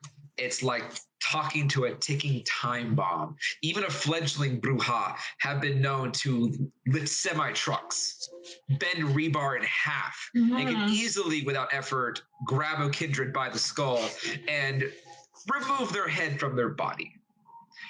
And the older they get, the stronger they get, and the more deep their convictions run. And the two Bruja that ambush you probably wouldn't be able to pick them out of a crowd, but they damn near, for lack of a better eloquence, fucked you up. If you hadn't gotten lucky when they tossed you nearly about a football yards away and you landed through Medical's house, you'd probably be Ash right now. Yeah, I'm all for, pleasing the parents, especially with the situation the Lasnabra are in. But as it stands right now, I don't know if I can go in there. I don't know if I can put my life on the line for this. Or on life. But again, I don't want you going in alone. We may not have a choice. Because if we skip the Bruja now, it's going to be more trouble for us later. Yeah. In fact, he might be worse. A storyteller's note. The dossiers did specifically say that Dragos was worried about these key individuals possibly causing trouble with whatever he has planned, whatever these delegations are. Know entirely why, or you don't know necessarily why they are connected in any sort of way, but it was enough for Dragos to make a point that all three of these individuals, Flyboy, Crook, and Genghis, were all problematic. I don't suppose we have a way of hiding you from the Bruja? I could go into the shadows, and that helps me be a little bit more stealthy, but obviously it doesn't make me completely invisible. It can help, though. I didn't know that was an option. That's kind of cool. Thought I told you guys about that? Okay. Yeah. You told us as much about your powers as I did about the secret files on my computer. And we don't have enough time to reach both of them. This one's going to be the most dangerous, honestly. It's going to be... At least the last one's furthest away from the airport. As a storyteller's note, this is going to be now a decision amongst you guys. Who do you believe would be more of a dangerous threat? As you guys know, the car is starting to come up to a turning point on where in the territories you would like to branch off into. Are you going to go look for Genghis? Possibly deal with potentially a very difficult situation, or you look for Crook, who you don't have a lot of background information on, but was enough for Dragos to be concerned about. What do you guys want to do? Grayson? I'm kind of got your back here, so I mean, if you want me to go and we can go in there, I could just be backup. Where is this succubus club located? The Succubus Club is located in core Seattle specifically. However, Crook is at Crook's Lounge and Genghis is at the Mohawk. The Succubus Lounge is where you're taking your delegations tomorrow or the day after tomorrow.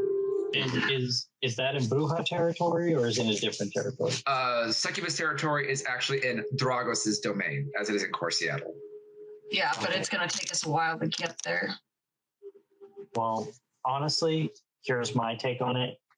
So long as we avoid Bruja territory, I don't see them being an issue. I see them being an issue greatly. In what way if you're not in their territory? That's the thing is that Flyboy already said that these were hostile, unwelcomed individuals. These exact words were potentially dangerous and risky cargo. Potentially dangerous and risky cargo individuals. So if that's the case, then Bruja, they always need something to fight about. And this would definitely be something that they would jump headfirst into. So I guess my question is, do they know that these individuals are coming? Well, obviously, if Dragos put it on the files, it's important enough that he would think so. Okay. Then how about we do a little bit of rearranging?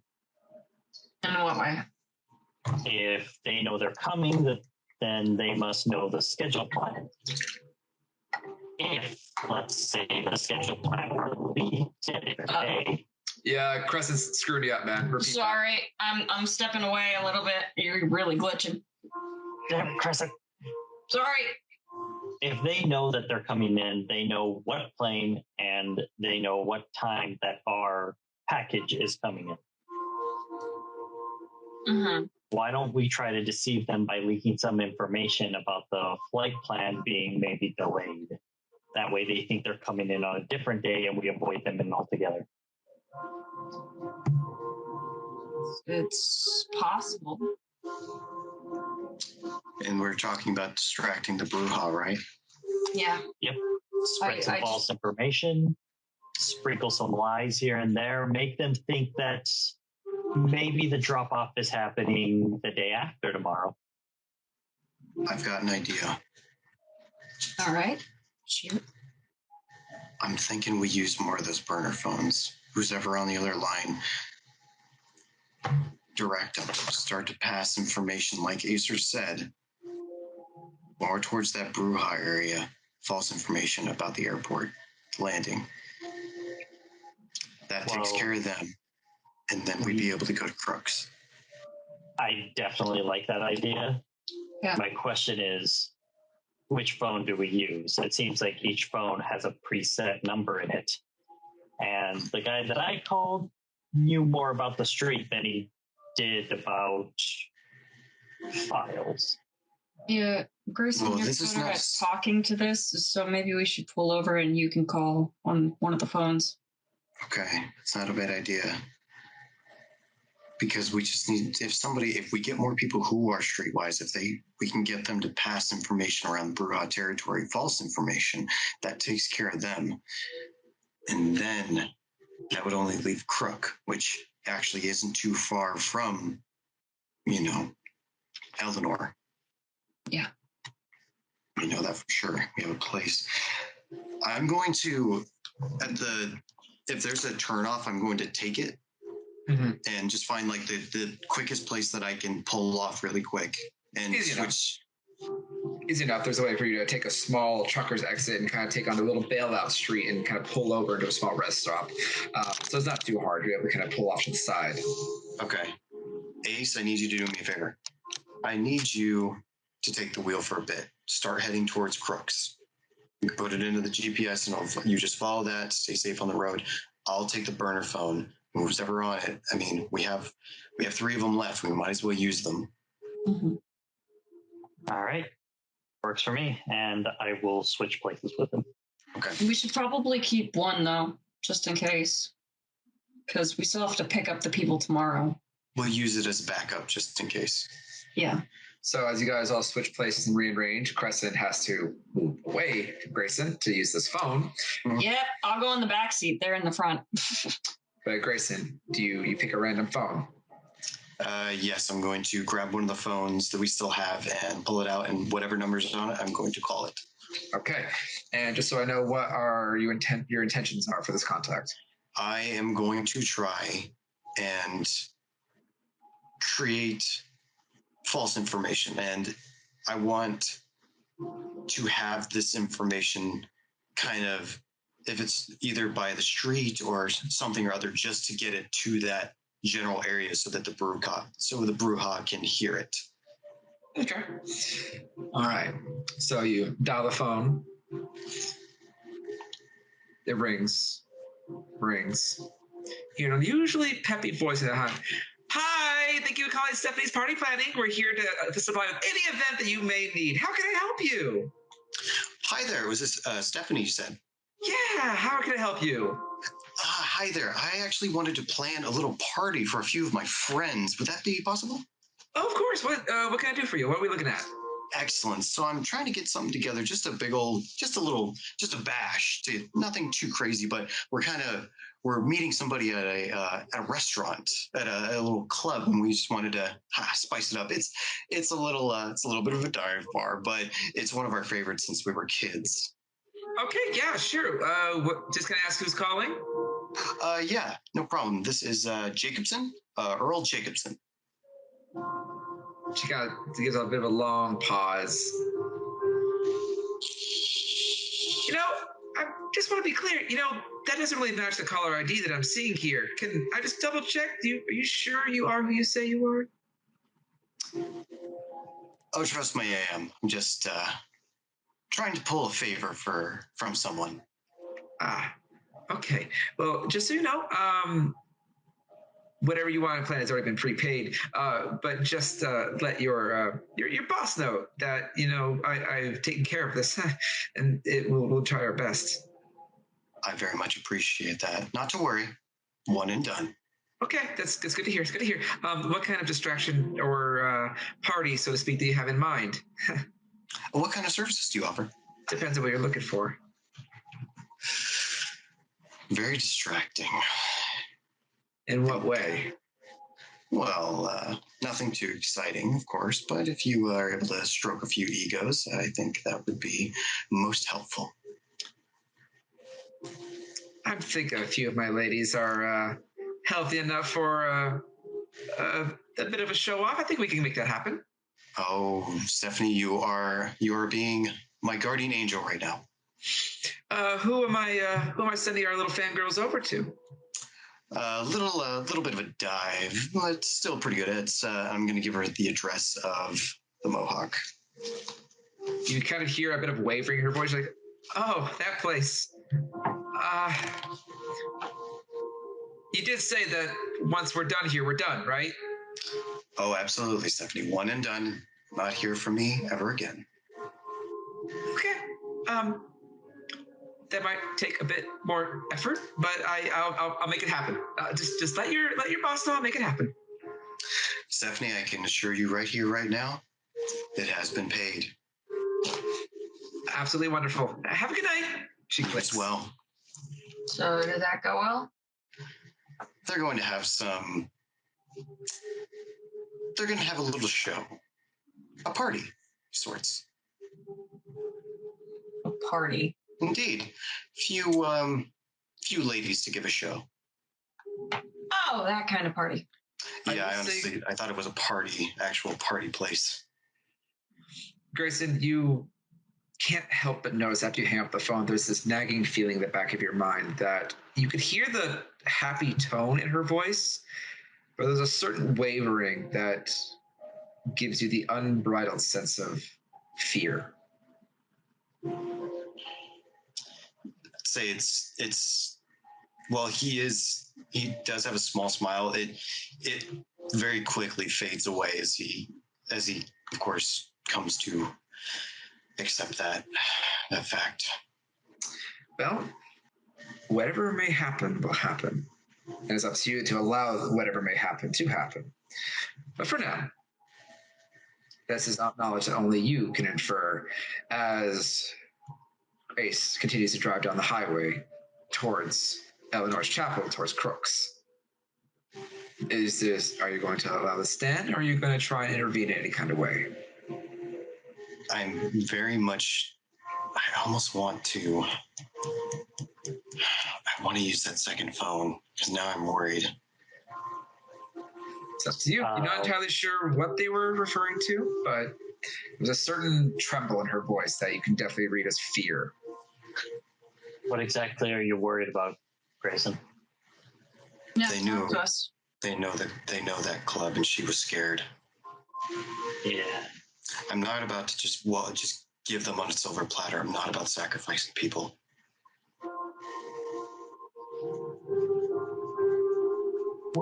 Who did you call exactly? Would I be able to infer that they are entertainers of the specific kind? She gave you his name. It was Stephanie's Party Palace. If it's not too hard to search up if you want to. I'm going to look it up on my phone. It takes only a few clicks to find it is a bit of a higher end escort club that specializes in exotic services. And as you're looking around some of the imagery, you notice there are several kindred affiliated paraphernalia that always seem to be so strategically placed very nonchalantly that someone of mortal race would say is exotic or fashionable. You would see them as obvious markings of interference. This is potentially a contact that may be sending a particular kind of distraction that only kindred would know. I did. I just sent lambs to a slaughter. Damn it all. What do you mean? I mean, we have to get this done for Jagos. We do. Or the other. I understand that. Give me the other two phones. Grayson, hold the wheel for a second. Okay. I'm going to open up both phones.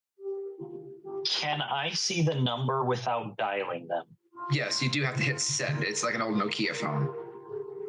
Okay. So what I'm going to do is I'm going to look at the two numbers and I'm going to use my phone and I'm going to try and trace those numbers through the internet to see if I can get a beat on what number is going to call to what.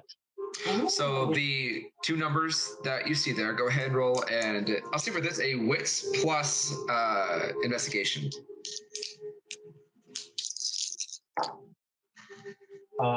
Two success. Two successes.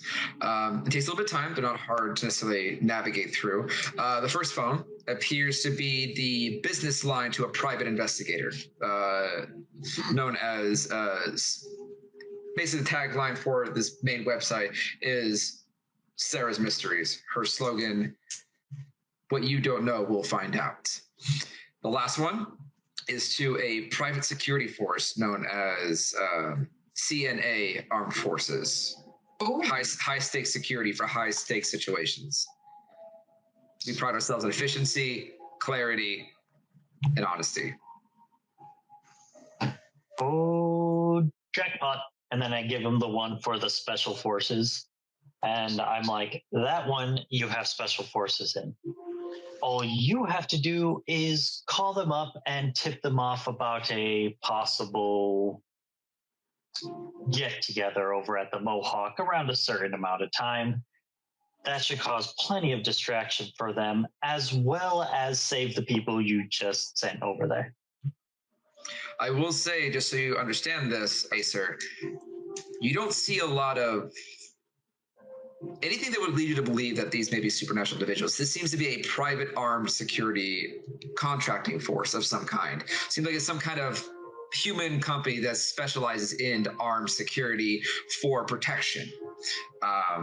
But it's hard to say whether or not these are supernaturally inclined. So I'm going to go ahead and relay that, and I'm going to be like, it's probably better than nothing, but just a tip.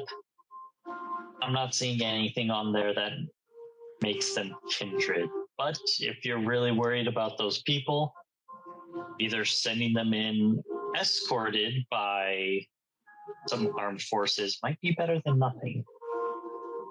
Or have them raid the place. That might get them into trouble, so I do suggest the whole escorts for the escorts. Right. You only got one call each, one favor each. You have to be very wise, as I will remind you all that you have not yet even received your delegations yet. What you use now, you may not be able to use later. Oh, crap. And by delegations, what does that mean? The ones that we're picking up at the airport, I think. All right. The potentially very dangerous cargo that Flyboy is looking the other way about. And that security force might come in handy too, in case we run into something. Yeah. Yep. Unless you think the investigator might be able to do something, which is this phone. Wait, I have an idea.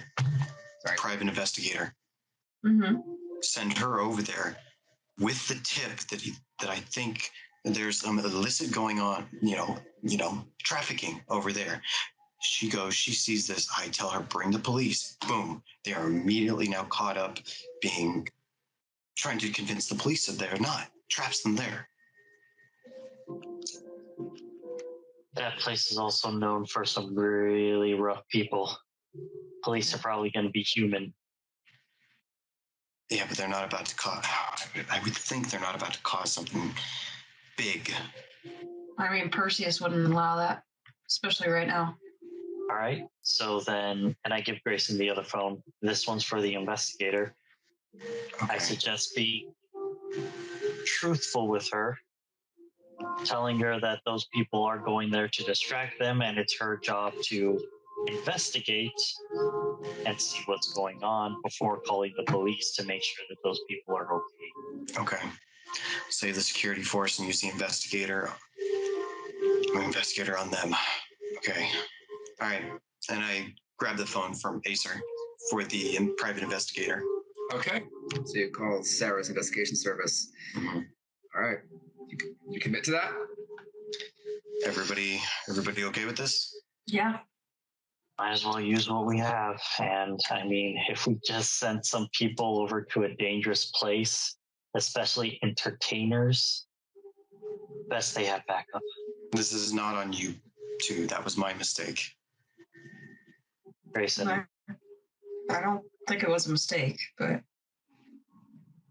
We're, like you said, man, we're a coterie or whatever you call it. coterie. Close enough. And I'm going to call the private investigator. Okay. The phone rings once before it shows her, like, hello, Sarah's investigation service. How can I help you? Sarah's investigation service. Yes, I have something I need checked out. All right. Do you want to come in for a meeting so we can talk about it, or is this more of on a low-key type situation? Low key, if you don't mind. Okay. Can I just know who's calling, please? Someone calling in the favor. How big of a favor? I would say it's more of a favor to you just as well. There is a bar. You hear a very loud sigh. I'm like, I had a feeling this was going to happen. You're one of those special people that I keep getting told about, huh? Yes, I am. Well, I appreciate from my start. I figured the devil would come calling eventually. What the fuck do you want? This is a one and done. I'll say it now. Okay. Promise you that. Now, bar, Mohawk, you know of it? Seen it, heard of it. What do you want about it? I want you to go there. I got a tip. They're going to be getting a few entertainers there, ones that probably shouldn't be there. Okay. Anything goes down, I want you to call the police and get the situation taken care of. Even if things don't look right, do it anyway. You know, just so you know, that area has got a lot of unsavory characters. People know me in that area. Be discreet as you can. Put those people in there that are going in, cause a big enough distraction with the police being there, and they won't do anything. It'd be stupid to do so. You hear a really long sigh as you can just very faintly make out the sound of a glass bottle touching onto wood, the sound of unscrewing a cap. You hear, if I do this, I'm clean. I paid in full. It's a big fucking thing you're asking me to do, and I can't really say no, but I want to make sure that I'm clean. I'm done. Favors paid. You will not hear from us again. When and where? Well, I know where. When? Tomorrow night. Fine. Just remember, I'm not asking you to stick your neck out. I'm doing it to clear my conscience. All right. Well, I'll see if I see anything strange. I'll keep an eye out, but I am not going to risk myself. If something's going down there, I'm going to be peeling the fuck away as fast as I can. I hope you know that. Just promise me that if something is going down as you're leaving, the police are coming in. Please. As long as I don't get my head ripped off in the process. And she hangs up. I take the two phones and I crush them in my hand. There's a bit of a cindery, acrid smell as the burner phones obviously dispose themselves, and you crush them in your hands like glass. Take the pieces and I kind of wipe my hands of them out the window. They're just scattered pieces of plastic by the time you're done with it. I'm just going to sit there in silence for a moment. Oh. They got protection? I tipped off the investigator, told her, go there. She sees anything strange, she's calling the police. She's getting the hell out of there. Good. That means we still got our special forces. Right. It's a last resort. It's the last resort. Mm-hmm. So we going to Crook then. Grayson straightens his glasses, trying to compose himself a little bit. Yes, we're headed to Crooks. It's a long night. And it's still getting darker. All right. Well, Grayson, as Acer continues to drive down the highway, making your way back onto the road, thoughts do race through your mind. It's at 100 miles an hour. It's not too often that you start to question your own humanity. You chose this life, unlike many. Unfortunately, you just happen to know that part of being kindred is there's a lot of people and a lot of kindred that fall into this world by force or by accident or by an unfortunate tragedy. It's very rare that someone is able to pull back the curtain and choose this life and survive to tell a tale about it. And in the back of your mind, you always slightly wonder, are you still good? Are you still human? Are you allowed to make mistakes because now your clock doesn't run out and whatever punishment that's said to be at the end, you seem to avoid almost indefinitely?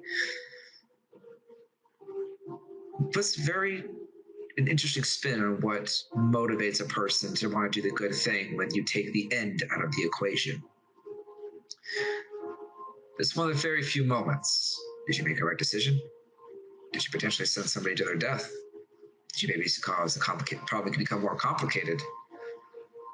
All you know is that you are doing your best right now. If for now we put a hold on your humanity, unto the results that may foreseeably happen, which will eventually become evident at a later point. But it does weigh on your mind. There's a certain level of anxiety that comes with it. At the very least, you could say you hope you did the right thing. But as is the night, you are a being of strong power, walking very, very, very carefully between the line of humanity as well as the line of a monster. As that voice inside your chest, that itching in your teeth, always constantly reminds you. We'll only have to see what happens. But for now, you all continue down the highway at a relatively reasonable pace, doing your best to navigate your way through traffic. Acer, are you trying to shave off as much time as possible, or are you just going to try and roll the flow of traffic? I only have one into driving. My ass is going with the flow. 10 and 2, and to the aggravation of every single person that lives in Seattle, you are driving the speed limit.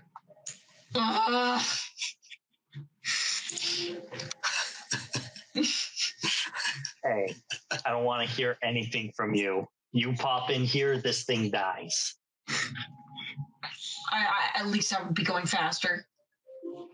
No, you wouldn't. Oh, God. I always forget how... Grayson, can you just take the wheel, please? I Grayson, can't... We're not in stop and go traffic. You can't just climb over.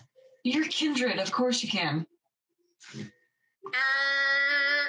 Oh, for the love of God. I'm going to look at the dashboard. What time is it? It's getting close to about 2 o'clock, 2:30 in the morning. You guys are roughly about halfway to Crooks, and you're getting your way towards the end of the highway itself and getting to the city. It's not nearly as bad as you remember it could be in the day, but, Seattle traffic never sleeps. That over the years I have seen and confirmed. Okay. Then listen to Please. Somebody. As you guys reach your hand forward, the radio immediately starts going into static. Damn it. Okay. Well, No, use the cassettes. Use the cassettes? Yes. It's not the 80s. I'm not using a cassette. It's if you want music, then you have to use the cassette. We talked about this. Okay. What kind of cassettes do we got? As he kind of pops open your little music compartment, your old-fashioned, modernized application of a cassette holder in your truck. What tracks did he find? Oh man, it's all oldies, just Rolling Stones, Nirvana. Let's see. Oh, there's a bit of Queen in there if you want. They're Metallica. Yeah, there'd be some newer. Some of the early stuff. Some of the early stuff would be in there. All right, let's throw that on. Oh my God. My grandmother would love you, but I don't know how any of this pertains to anything. And I'm just going to take Metallica and I'm going to shove it in. You might be clicking in, clunk that play button. It is a hefty clunk of a play button. As the mechanics begin to whirl up, immediately the car is blasted with almost deafening riffs and chorus of Metallica. So even the windows start to vibrate a little bit. Oh, the acoustics are fantastic in here. Huh. Yes, they are.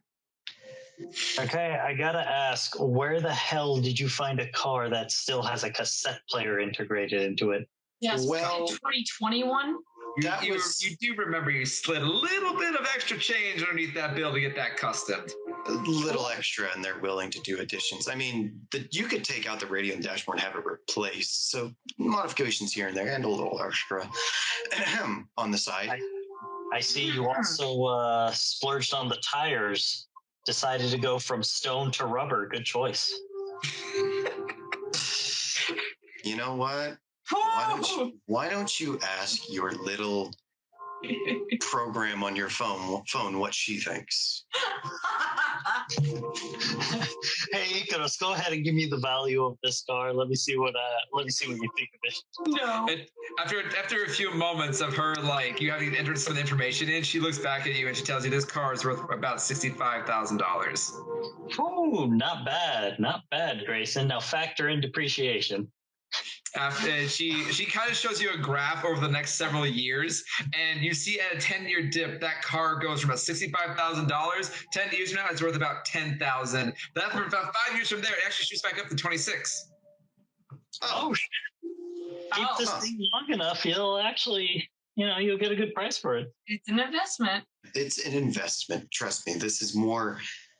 We're apart from maybe like a convoy. Like a an army type truck. This will get us where we need to go. Are we there yet? And that would be a perfect transition as the windows are rattling and you see Grace, as you look out this leaf, an old grandma and a beat up fucking Cadillac from probably the 1940s comes by and just gives you the fucking bird as she floors it right past you. Hey, Granny, I got fingers too, and I give her a thumbs up. The back bumper blows out a few times where she kicks it into high gear past you. Put my hand over my face and keep flooring it. Please keep flooring it. I want to see your engine blow out.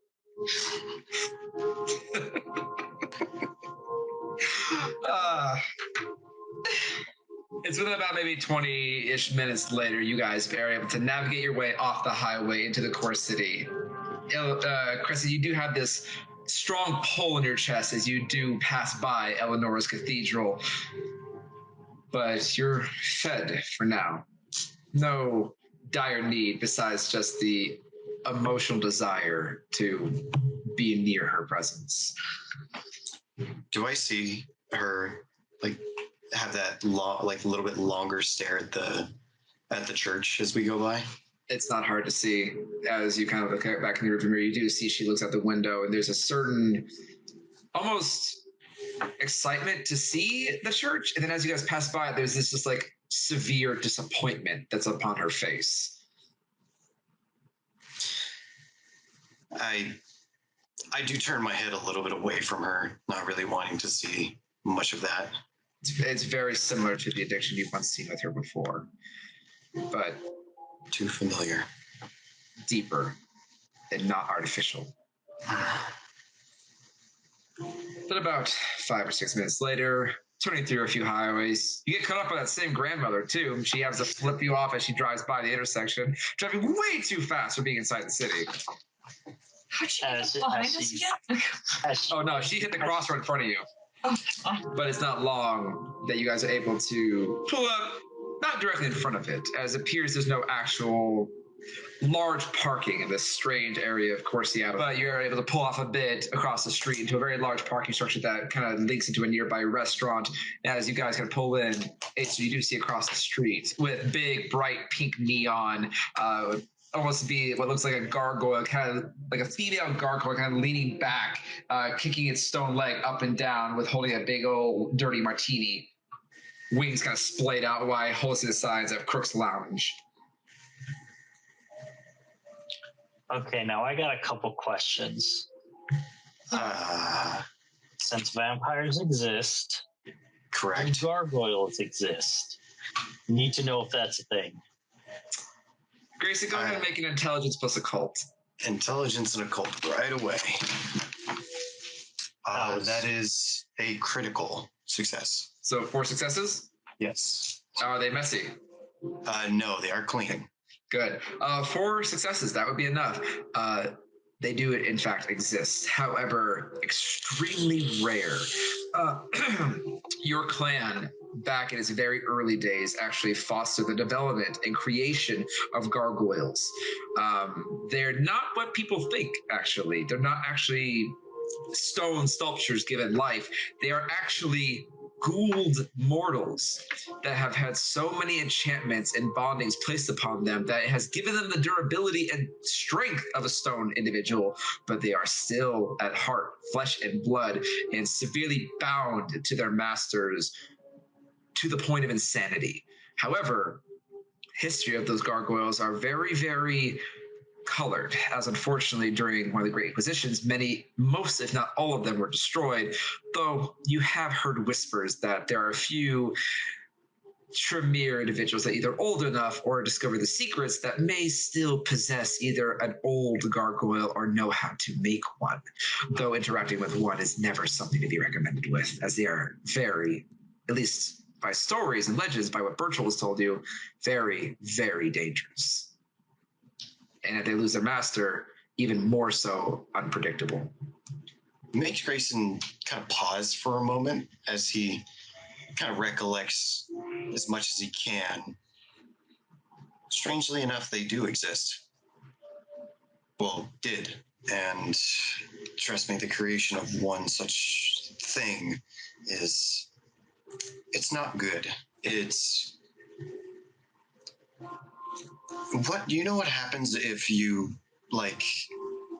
take somebody and they put too much of something in them, say like a drug, performance enhancing, something like that?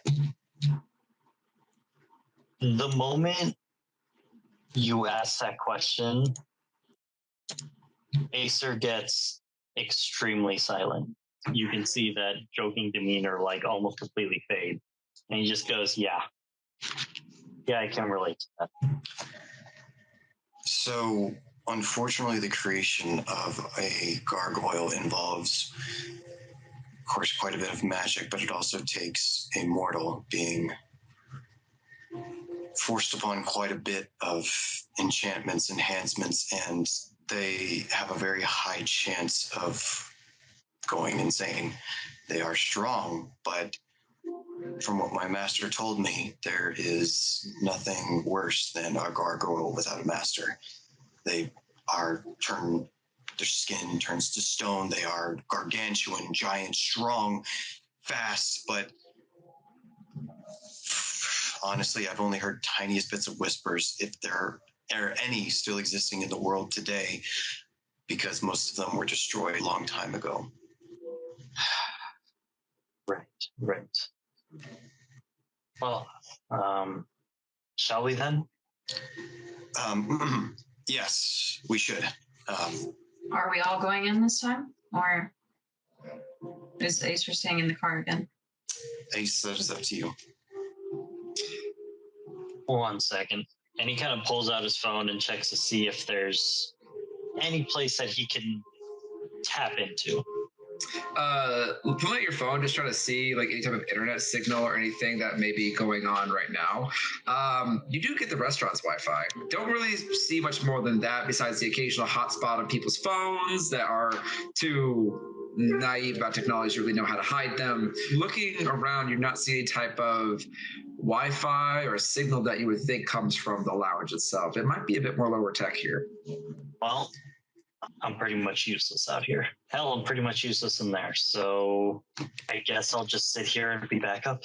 Yeah, I mean, if you've got Grayson's phone bugged, just listen out for us. You'll hear what we hear. Minus me. Yeah, I have a really hard time getting you through the phone, but I'm working on that. What do you mean you're working on that? You can't fix that. Yeah, don't worry about it. Anyways, yeah, just Grayson, lend me the keys. Oh, right. And after I've parked, I turn off the ignition, hand him the keys. All right. So, Ace, you're staying here as usual. Me and Crescent will go in and try to make introductions. Oh, dear. Do I see like a bouncer or like people checking in, or is it just like a bar where anybody can walk in? Funny enough, as you're looking around, the small bit of windows you do see, they are dark. Oh. And you don't really see any comings and goings at this time. Oh yeah, I'm keeping my weapons then. Cool. You know what?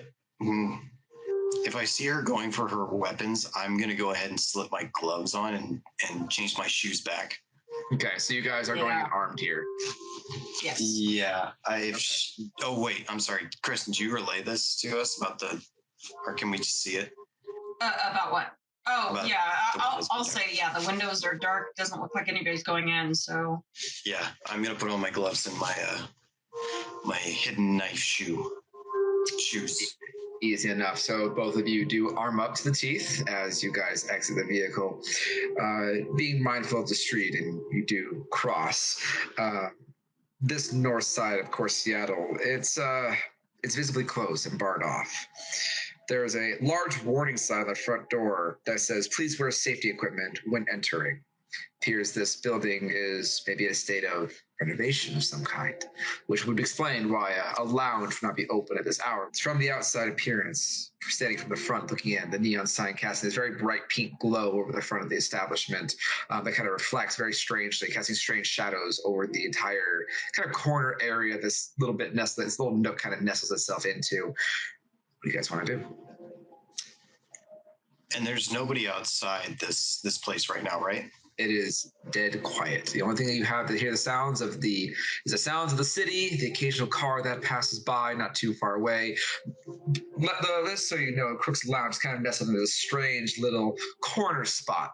A lot of the front is not pointed towards the street, and more the side of the building, and this walkway is towards the side. And the front is kind of facing towards a wall of one of the nearby buildings, one of the nearby shops that are very openly closed. The pink fluorescence kind of radiating off the brick walling.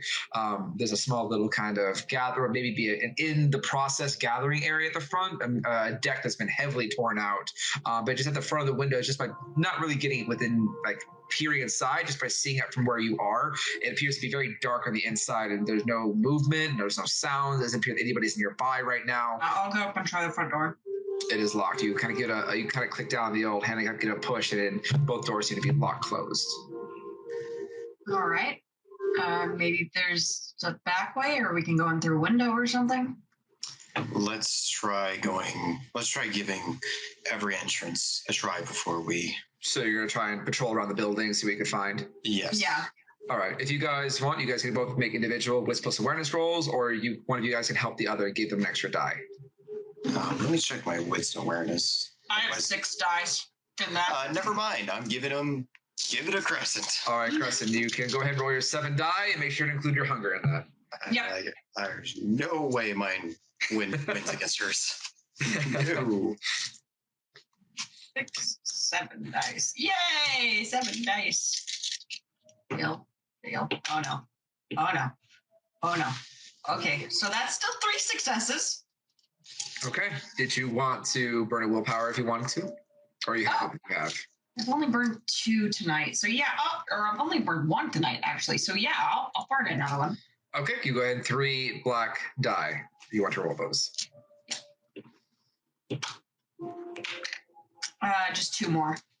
All right, so it's total of 5? Yes, total 5. 5 successes. As you guys are kind of patrolling around this building, trying your best to be kind of inconspicuous as possible, you notice there's not much thoroughfare traffic over here either. This area of town is surprisingly dead for the city. Those who've been in Seattle, that's a very odd thing to say. There's no corner of Seattle that's ever quiet, period.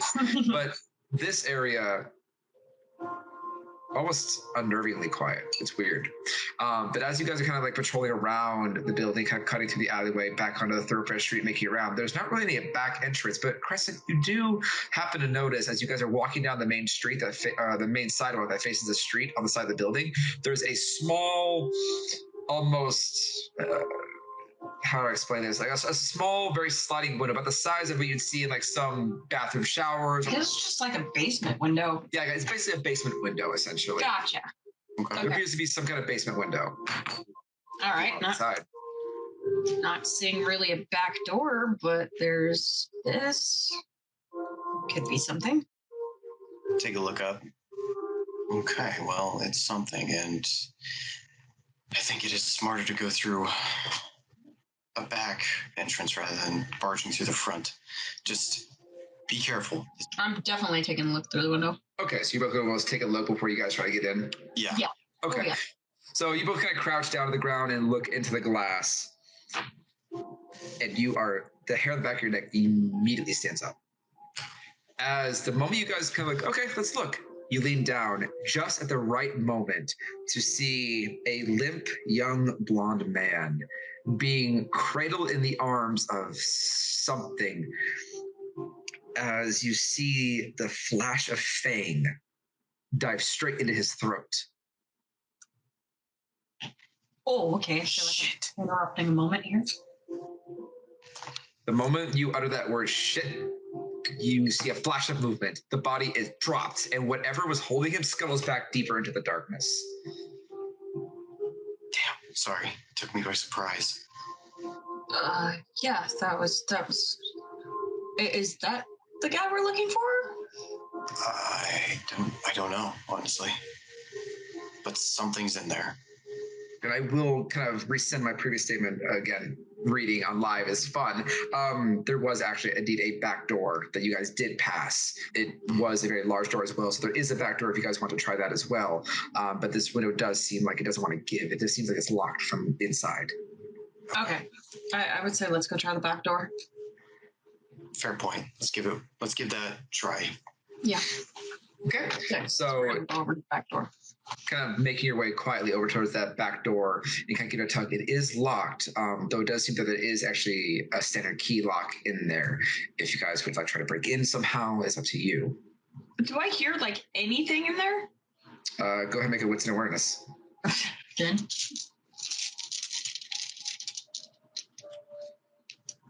Oh yeah, that is only 2 successes.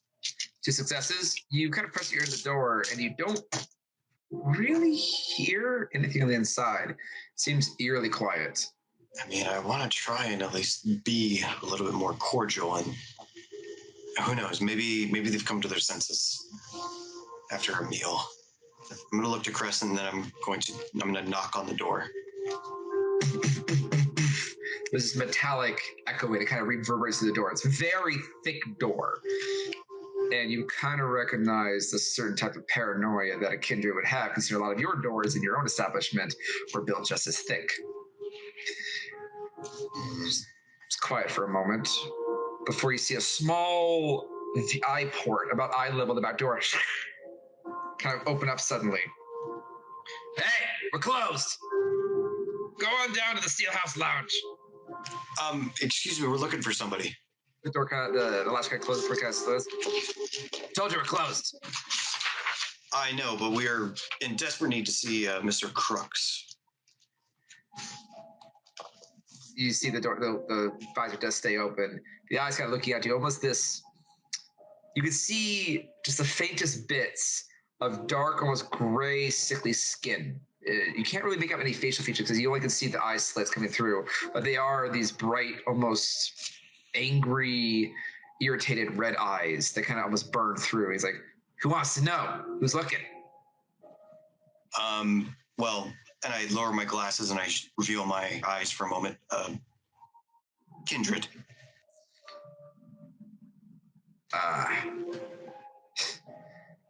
Well, between you and me, young one, that's not something a word should be thrown around so openly around these parts. And frankly, I'm pretty happy between the door being between both of us. What the hell you want to do with Mr. Crook? I've been looking to talk to him about something of vital importance. You see the gaze kind of tilts a little bit too. You can see more of this like slightly graying of a cheek. And to your horror, just the very top, you can almost tell that there seems to be an absence of a nose. Almost like a reddish top of a socket where a nose should be. And a bit of wrinkling on the skin as the head tilts the other way so you can only see the eyes again.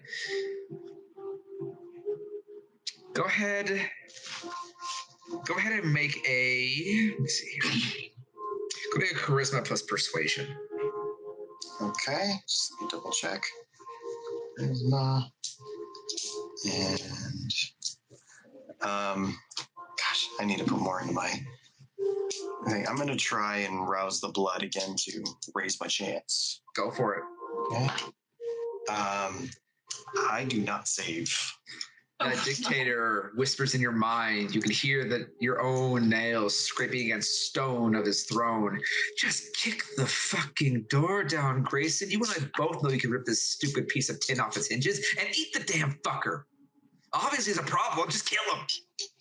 We don't know if he's a problem yet. Obviously, someone that's more important than you to both of our disappointments says otherwise. Kill him, eat him, and be on our way. Simple as that.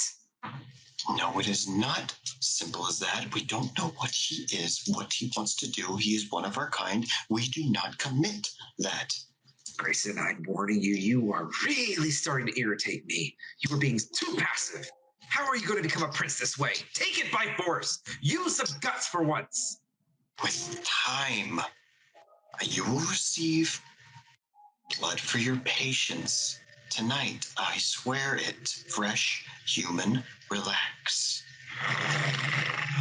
Fine. Thank you. That is 3 successes. 3 successes. Do you wish to burn a willpower? Yes, I will try and build. I haven't burned my willpower tonight, so I'll try it for willpower. I was about to say, I don't think you burned it at all. No, I haven't touched my willpower. No. Yeah, because I'm only rolling 3 dice and I got 2 that's time. Okay. So I'll take the higher roll of 3. As he kind of gives you a bit of a look, looks over to her at Crescent, can give a whiff. It just sounds like a strange sucking noise almost. You did not quite roll high enough to succeed, but I could offer you, since you were close, a success with a cost. What would that cost be? It seems you have caught this individual's attention. However, to choose to succeed, you may need to offer more incentive to let him in. Obviously, he's very cautious and does not trust you. Maybe you get the idea maybe you're speaking from kindred, maybe a boon, perhaps, or maybe something of value to entice them as tribute for his time. As I see him kind of, as he's been not quite sure, I look to him and I kind of look around. What if I would give you maybe some information in exchange? Something maybe you want found out, or... Information? What kind of information do you know, boy? I know quite a few things. I also am of a certain disposition where there are a few powers at my disposal. May help you as well. So you're offering a boon. Is that what I'm hearing? True. If you're even a little bit hungry. Well, I just ate, but a free meal is something I'm not afraid to pass up at a later point when I come knocking. Sure. Fine. So be it. Okay. Oh, this individual a small boon. You hear from us like, fine.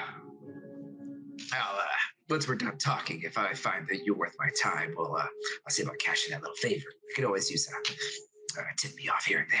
As long as you don't mind them coming back with maybe not quite as wholesome as they came to me, or back at all. I would much prefer, in a resource standpoint, if they came back for reinvigoration. I like to drink deep, so we'll just leave it up to their constitution. How about that? I'll drop them off at a hospital. Maybe they'll make it. That would be lying if that said that didn't worry me, but a meal is a meal. It's up to you. You want in, you want out. Okay, so be it. Meal is a meal. Done. What's your name again? Eileen. Grayson Holland. I've heard whispers about you from some of my friends that don't want to show up anymore. All them AA meeting bullshit. Fine. I know where you live. The door, the visitor kind of slaps shut for a minute, and there's a.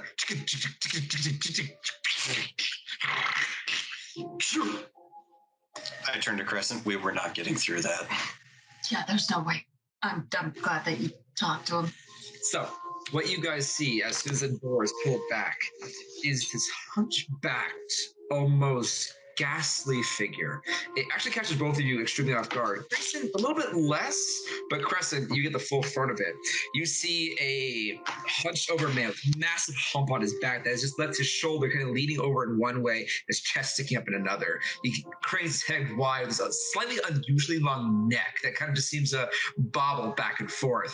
He wears these big round sunglasses, even at this night, as he kind of pulls them on as he opens the door. Large pointed ears, little tufts of strange wispy gray hair kind of like sticks to his front of his face in a very messy way. Massively long incisors that come out the front of his mouth, almost 3 inches long incisors, and these fangs just kind of stick out right in front of him. The most jarring feature beside his sickly, almost charred and ashy, wrinkled skin is the fact that he has no nose. Where the nose should be, it's just an empty socket where you can just see flesh just kind of wobbling and splittering as he kind of, come on, hurry the fuck up. He kind of, you see these very long, like gangly claws. He has to like lean into every motion he makes. Go in it. I will follow right behind Crescent. as you let you go, you see him turn this massive like lock wheel on the back and flicks a bunch of these latches off the side. Oh, that's a sturdy door you have there. No fucking shit. It's where I live. Last thing I want is someone snooping around in the middle of the day. That would suck. Anyway, this place is too fucking bright out here to come talk to me right now. Come on, follow me. And he begins like hobbling past you, and that hump just kind of shoulders into you unintentionally. It seems to like wobble his weight back and forth in this strange, almost Igor Frankenstein-esque creature as he just kind of hobbles with surprising dexterity across the wooden floor. And you can definitely see large hanging sheets of plastic tarp that are hanging from the ceiling. This area of this lounge appearing to be very much in the process of being renovated. Scanning the area, seeing all these, looks like not quite renovations. It's renovations. I came in a little bit of extra coinage here and there. I thought the place used a specific bit. It's been like 50 years. Can't have fucking yellow ceilings for those fucking nut jobs that thought smoking was the coolest fast as, ice cream or whatnot. I don't know what morals like these days anyway. Their interest changes, hourly, I'd even say. Yeah, it's real fucking annoying. Do you know how much beer I have to keep on tap because some new weird hipster in the Seattle area is like, I want to try organic hops. What happened to a good Budweiser and a cold glass? Motherfuckers. I don't know. It's just, sometimes you can't beat classics. You know what? I say ale's wasted on the mortals. I mean, fuck, if I could have a nice beer without sipping someone to death, I would be real fucking happy. As he kind of turns the corner and begins walking down the steps into what appears to be a basement area. Or mead. Oh, that lady's talking. God, I miss alcohol. You see there's a stairway that goes up, but around the corner is almost a reverse stairway that also goes down in a different direction. And he kind of begins arcing his way down the steps as you guys kind of begin following him. He looks to the bar, he's like, hurry the fuck up! You guys are slower than me, and I'm a hump! That's sad. Do you guys follow? I'm gonna follow and try to keep pace with him. I'm gonna hurry up, yep. Despite the severe deformation upon his back, you can see like the hump actually kind of pushes against the top of his shirt. And he wears a very baggy looking shirt. A little soiled, a little strange, a little grimy and all, but not too bad. But it's a lot of extra material to kind of deal with this morphation. But he moves surprisingly limber despite it. Strange. But then again, the very few times you guys have even heard or even acknowledged a Nosferatu, then again, seeing one is different than meeting one. Most have some form of deformation, some are bestial, others look monstrous. It's a part of their affliction. This one seems to be pretty severe. But he takes you down into the lower basements where he doesn't turn on the light. In fact, he just walks straight into the dark, and at the moment he's within the darkest parts of the basement, you can see he kind of pulls his very large sunglasses off and sets them off to the side and seems to sit into something that gives with a very loud creak. And he's much fucking better. As you can see these red eyes just piercing through the dark. Of course, you can see some various shades of gray. He does make himself comfortable. He kind of opens the front of his shirt a little bit. We can see some like this weird withery hair just kind of leaking out the front of his shirt, kind of like seaweed. As he looks at both of you, though, you both can make out those very distinct red glowing eyes that just pierce through the darkness at you. Wait, are we in the basement that we were looking through with the window? Yep. Is that body here? Okay, that's weird. Quick cleanup, I guess. Yeah, wow. Okay, that was really quick. So, you got my attention. I am excited for my meal in the future. Tell me if it was worth it. Who the hell are you? What the fuck do you guys want? Fair enough.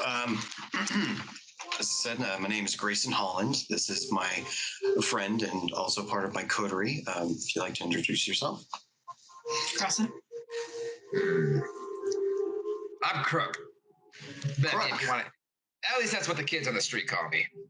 If you want to be all fancy, whatever, kindred, Camarilla, BS, name's Charles. Charles. It's fine. It's a fine name. Fine name indeed. So, Mr. Crook, I have a question for you. Yes.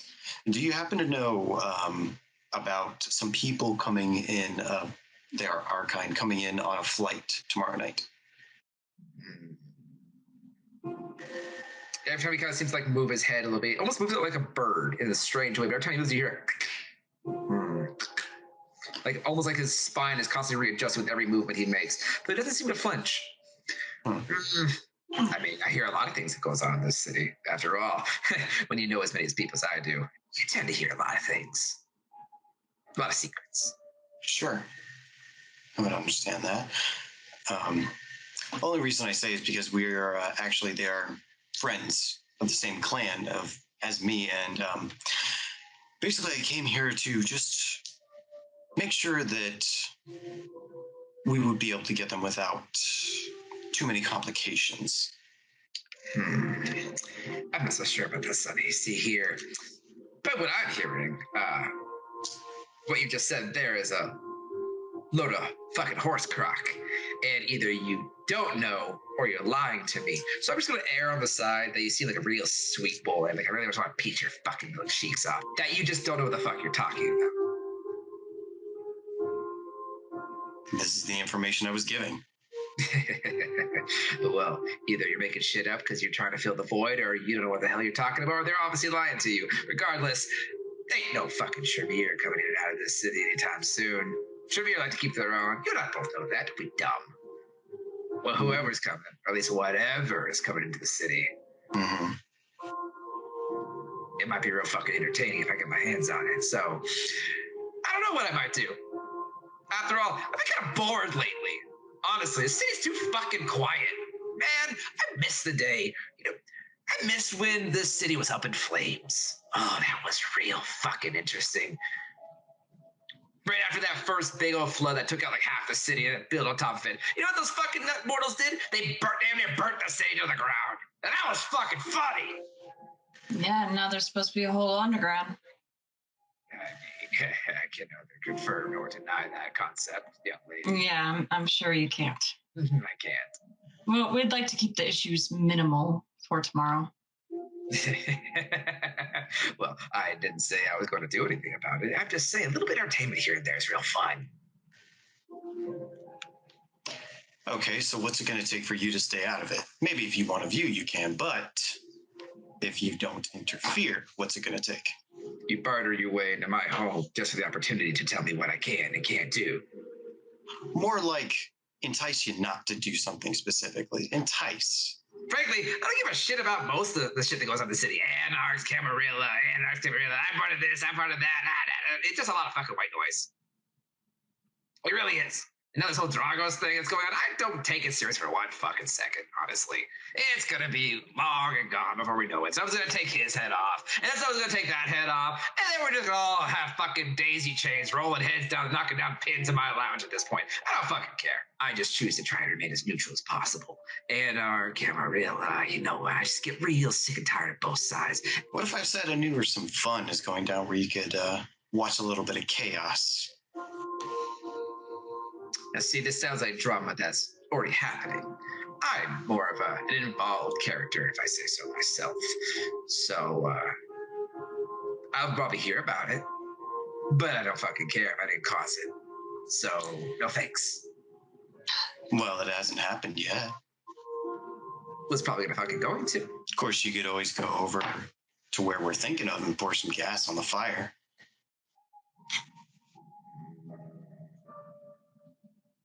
Nah, I'm good. Pass. See, here's the thing. You guys are young. Okay? You're real fucking young. You guys are kids. Barely not even child. I can smell it. Even over here. You guys are barely at the fledgling trek. I've been at this game for a long time. I don't need to fucking follow you around. I don't need to follow Drago's fucking pets around when they're doing his errands. I just go there myself. And if I don't have to go, I'll ask my friends to do it for me. And they'll definitely do it. And you won't even see them. You sure about that? Oh, yeah. Yeah, I think he's pretty sure about that. You know what my clan can do, right? Oh, I'm very much aware of what your clan can do. You know what my clan will do if they find out you've been snooping? Oh, are we threatening now? I'm not threatening. I'm merely warning. I'm giving a friendly warning to you. I mean, we've already struck a business deal. You get a meal at my place whenever you want. I get a meal for you letting me in my house. That was Right. And right now, I think I've been a pretty gracious host here. And now you're throwing around, and you kind of air quotes, you kind of hear all of his fingers pop as he goes, warning. And just like, so at this point, I do appreciate you letting me know that my suspicions were correct, that there is something real fucking interesting coming in that Jargos doesn't want people to see. He seems real fucking paranoid about this, more than average. Jargos a very paranoid fucking Tremere, more so than, no offense to you and the rest of your clan, but more paranoid than fucking normal. That makes it real interesting. And I have to ask why. I'm going to find out. You could have done things in so many different ways, frankly. But now that you know if you want to walk out this door, I want her to stay behind. What? You want her to stay here with Oh, yeah. you? Oh, yeah, because I know exactly what the fuck she is. And I'm hungry. Again. And I want her. No. You said I could have a free meal. I'm cashing in that boon. I want her. No. To correct you, you said a human. She's not a human. Nice try. You offered a human. I said a meal. I'm not doing this, Crook. The way I see it, reputation's on the line now here, Mr. Holland. What happens when it gets out that Mr. Holland's word is no good? That you want to renege on a deal? Crook, you just said we are nothing but, what did you say? Babies? What's it going to matter if you tell? What's it going to matter, Crook? Because at the end of the day, you and I both know, Grayson, reputation's everything amongst kindred. Money, if you live so fucking long, you'll eventually have enough of it. Doesn't fucking matter. Power? Well, power means a lot of different things. Power means a lot to different people. But at the end of the day, no matter what you have, no matter what you own, at the end of the day, all of that can be taken away from you. But what they can't take away is your word. And boons, well, you offered a boon. I'm asking you to pay up. And if you don't pay up, well, you and I both know there's some pretty heavy consequences for not keeping your word. And nobody will back a lying kindred that won't pay up. Well, you made the boon with me, not her. Yeah, I'm asking you. Pay it. I want her. She's obviously with you. I'm assuming the way you guys interact, you guys are probably coterie. Yeah, I'm probably going to say coterie. That's probably a healthy assumption. And that means you are also equally responsible for her. That means she is within your realm of influence, like all whatever jobs that are probably hanging around you. I want her. And if you don't pay up, then we'll settle this like real kindred. So,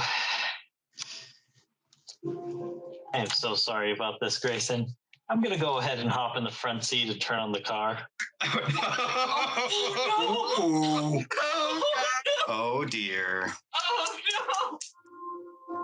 Grayson, do you have any cassettes with AC/DC on them? Well, yes. They're in there.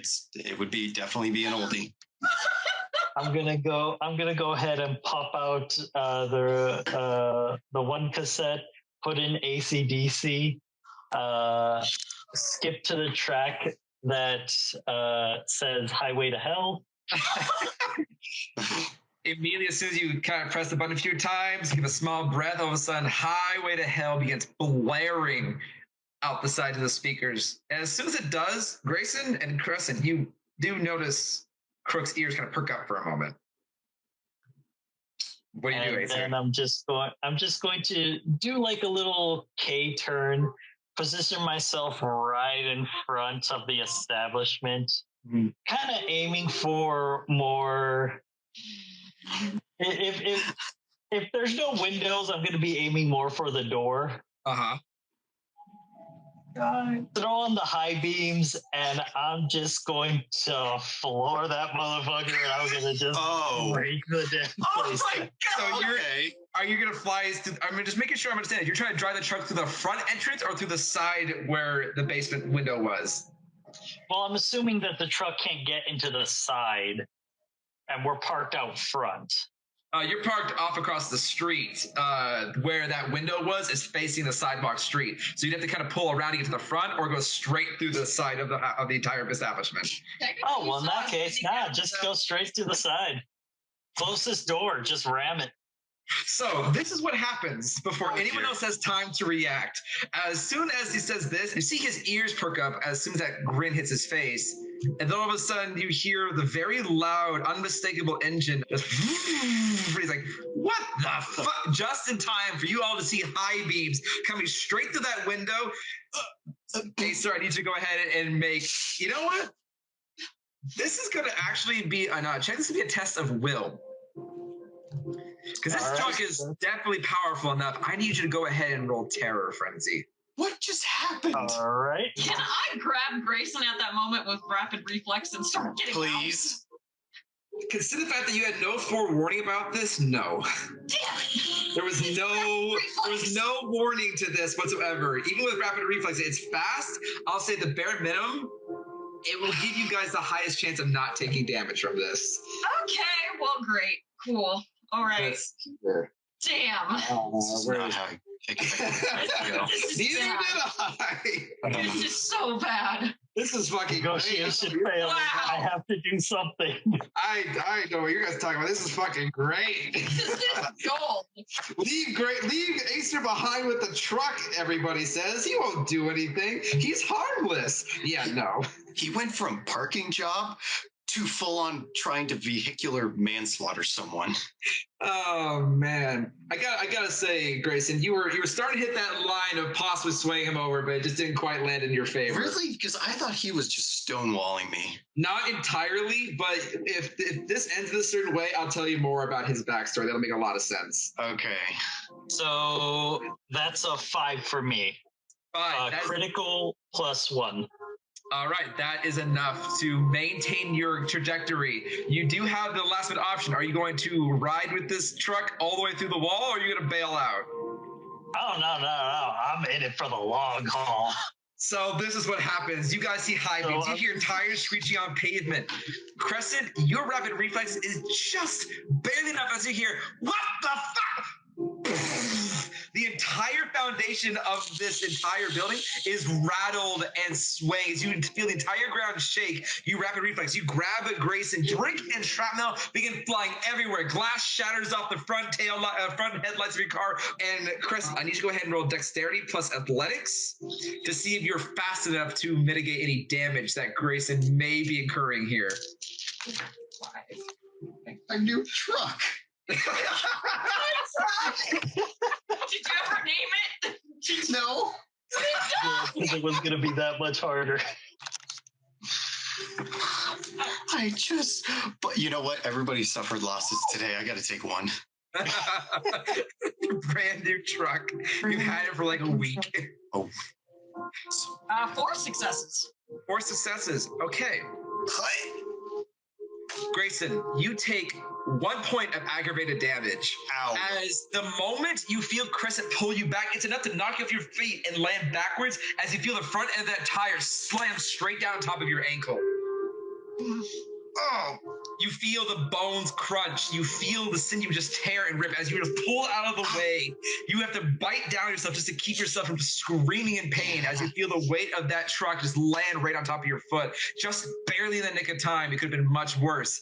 However, you do see those glowing eyes now backed up against the wall on top of the now rattling and shaking roof. And you just hear, you're all fucking dead! As Highway to Hell begins blaring obscenely loud on grace of modern, souped-up sound system, you just hear this loud, visceral, animalistic, guttural snarl as those eyes begin to flash wide. And that's where it ended for tonight. Oh! My God! I wanted to go out with a bang. I'm sorry. No, that was fucking that was fucking beautiful because this was going to be a very interesting stalemate. Like, I'm not kidding, Grayson. There was a way to pull this a little further back to try and salvage it. but this is a very big standoff of a Nosferatu. You want to take a little sip of some La Sombra blood. And, well, Acer just solved that problem in a real big way.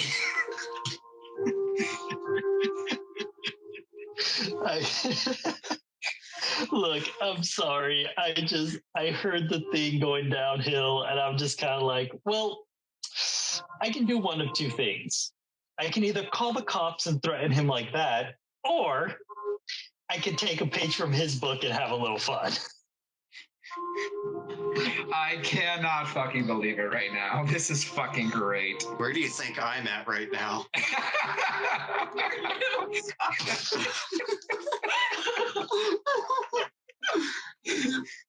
By the way, Acer, I will say, the airbags did deploy. You did just have a pretty severe wreck. You do take a point of superficial damage off that. All right, Baller, thank you for that.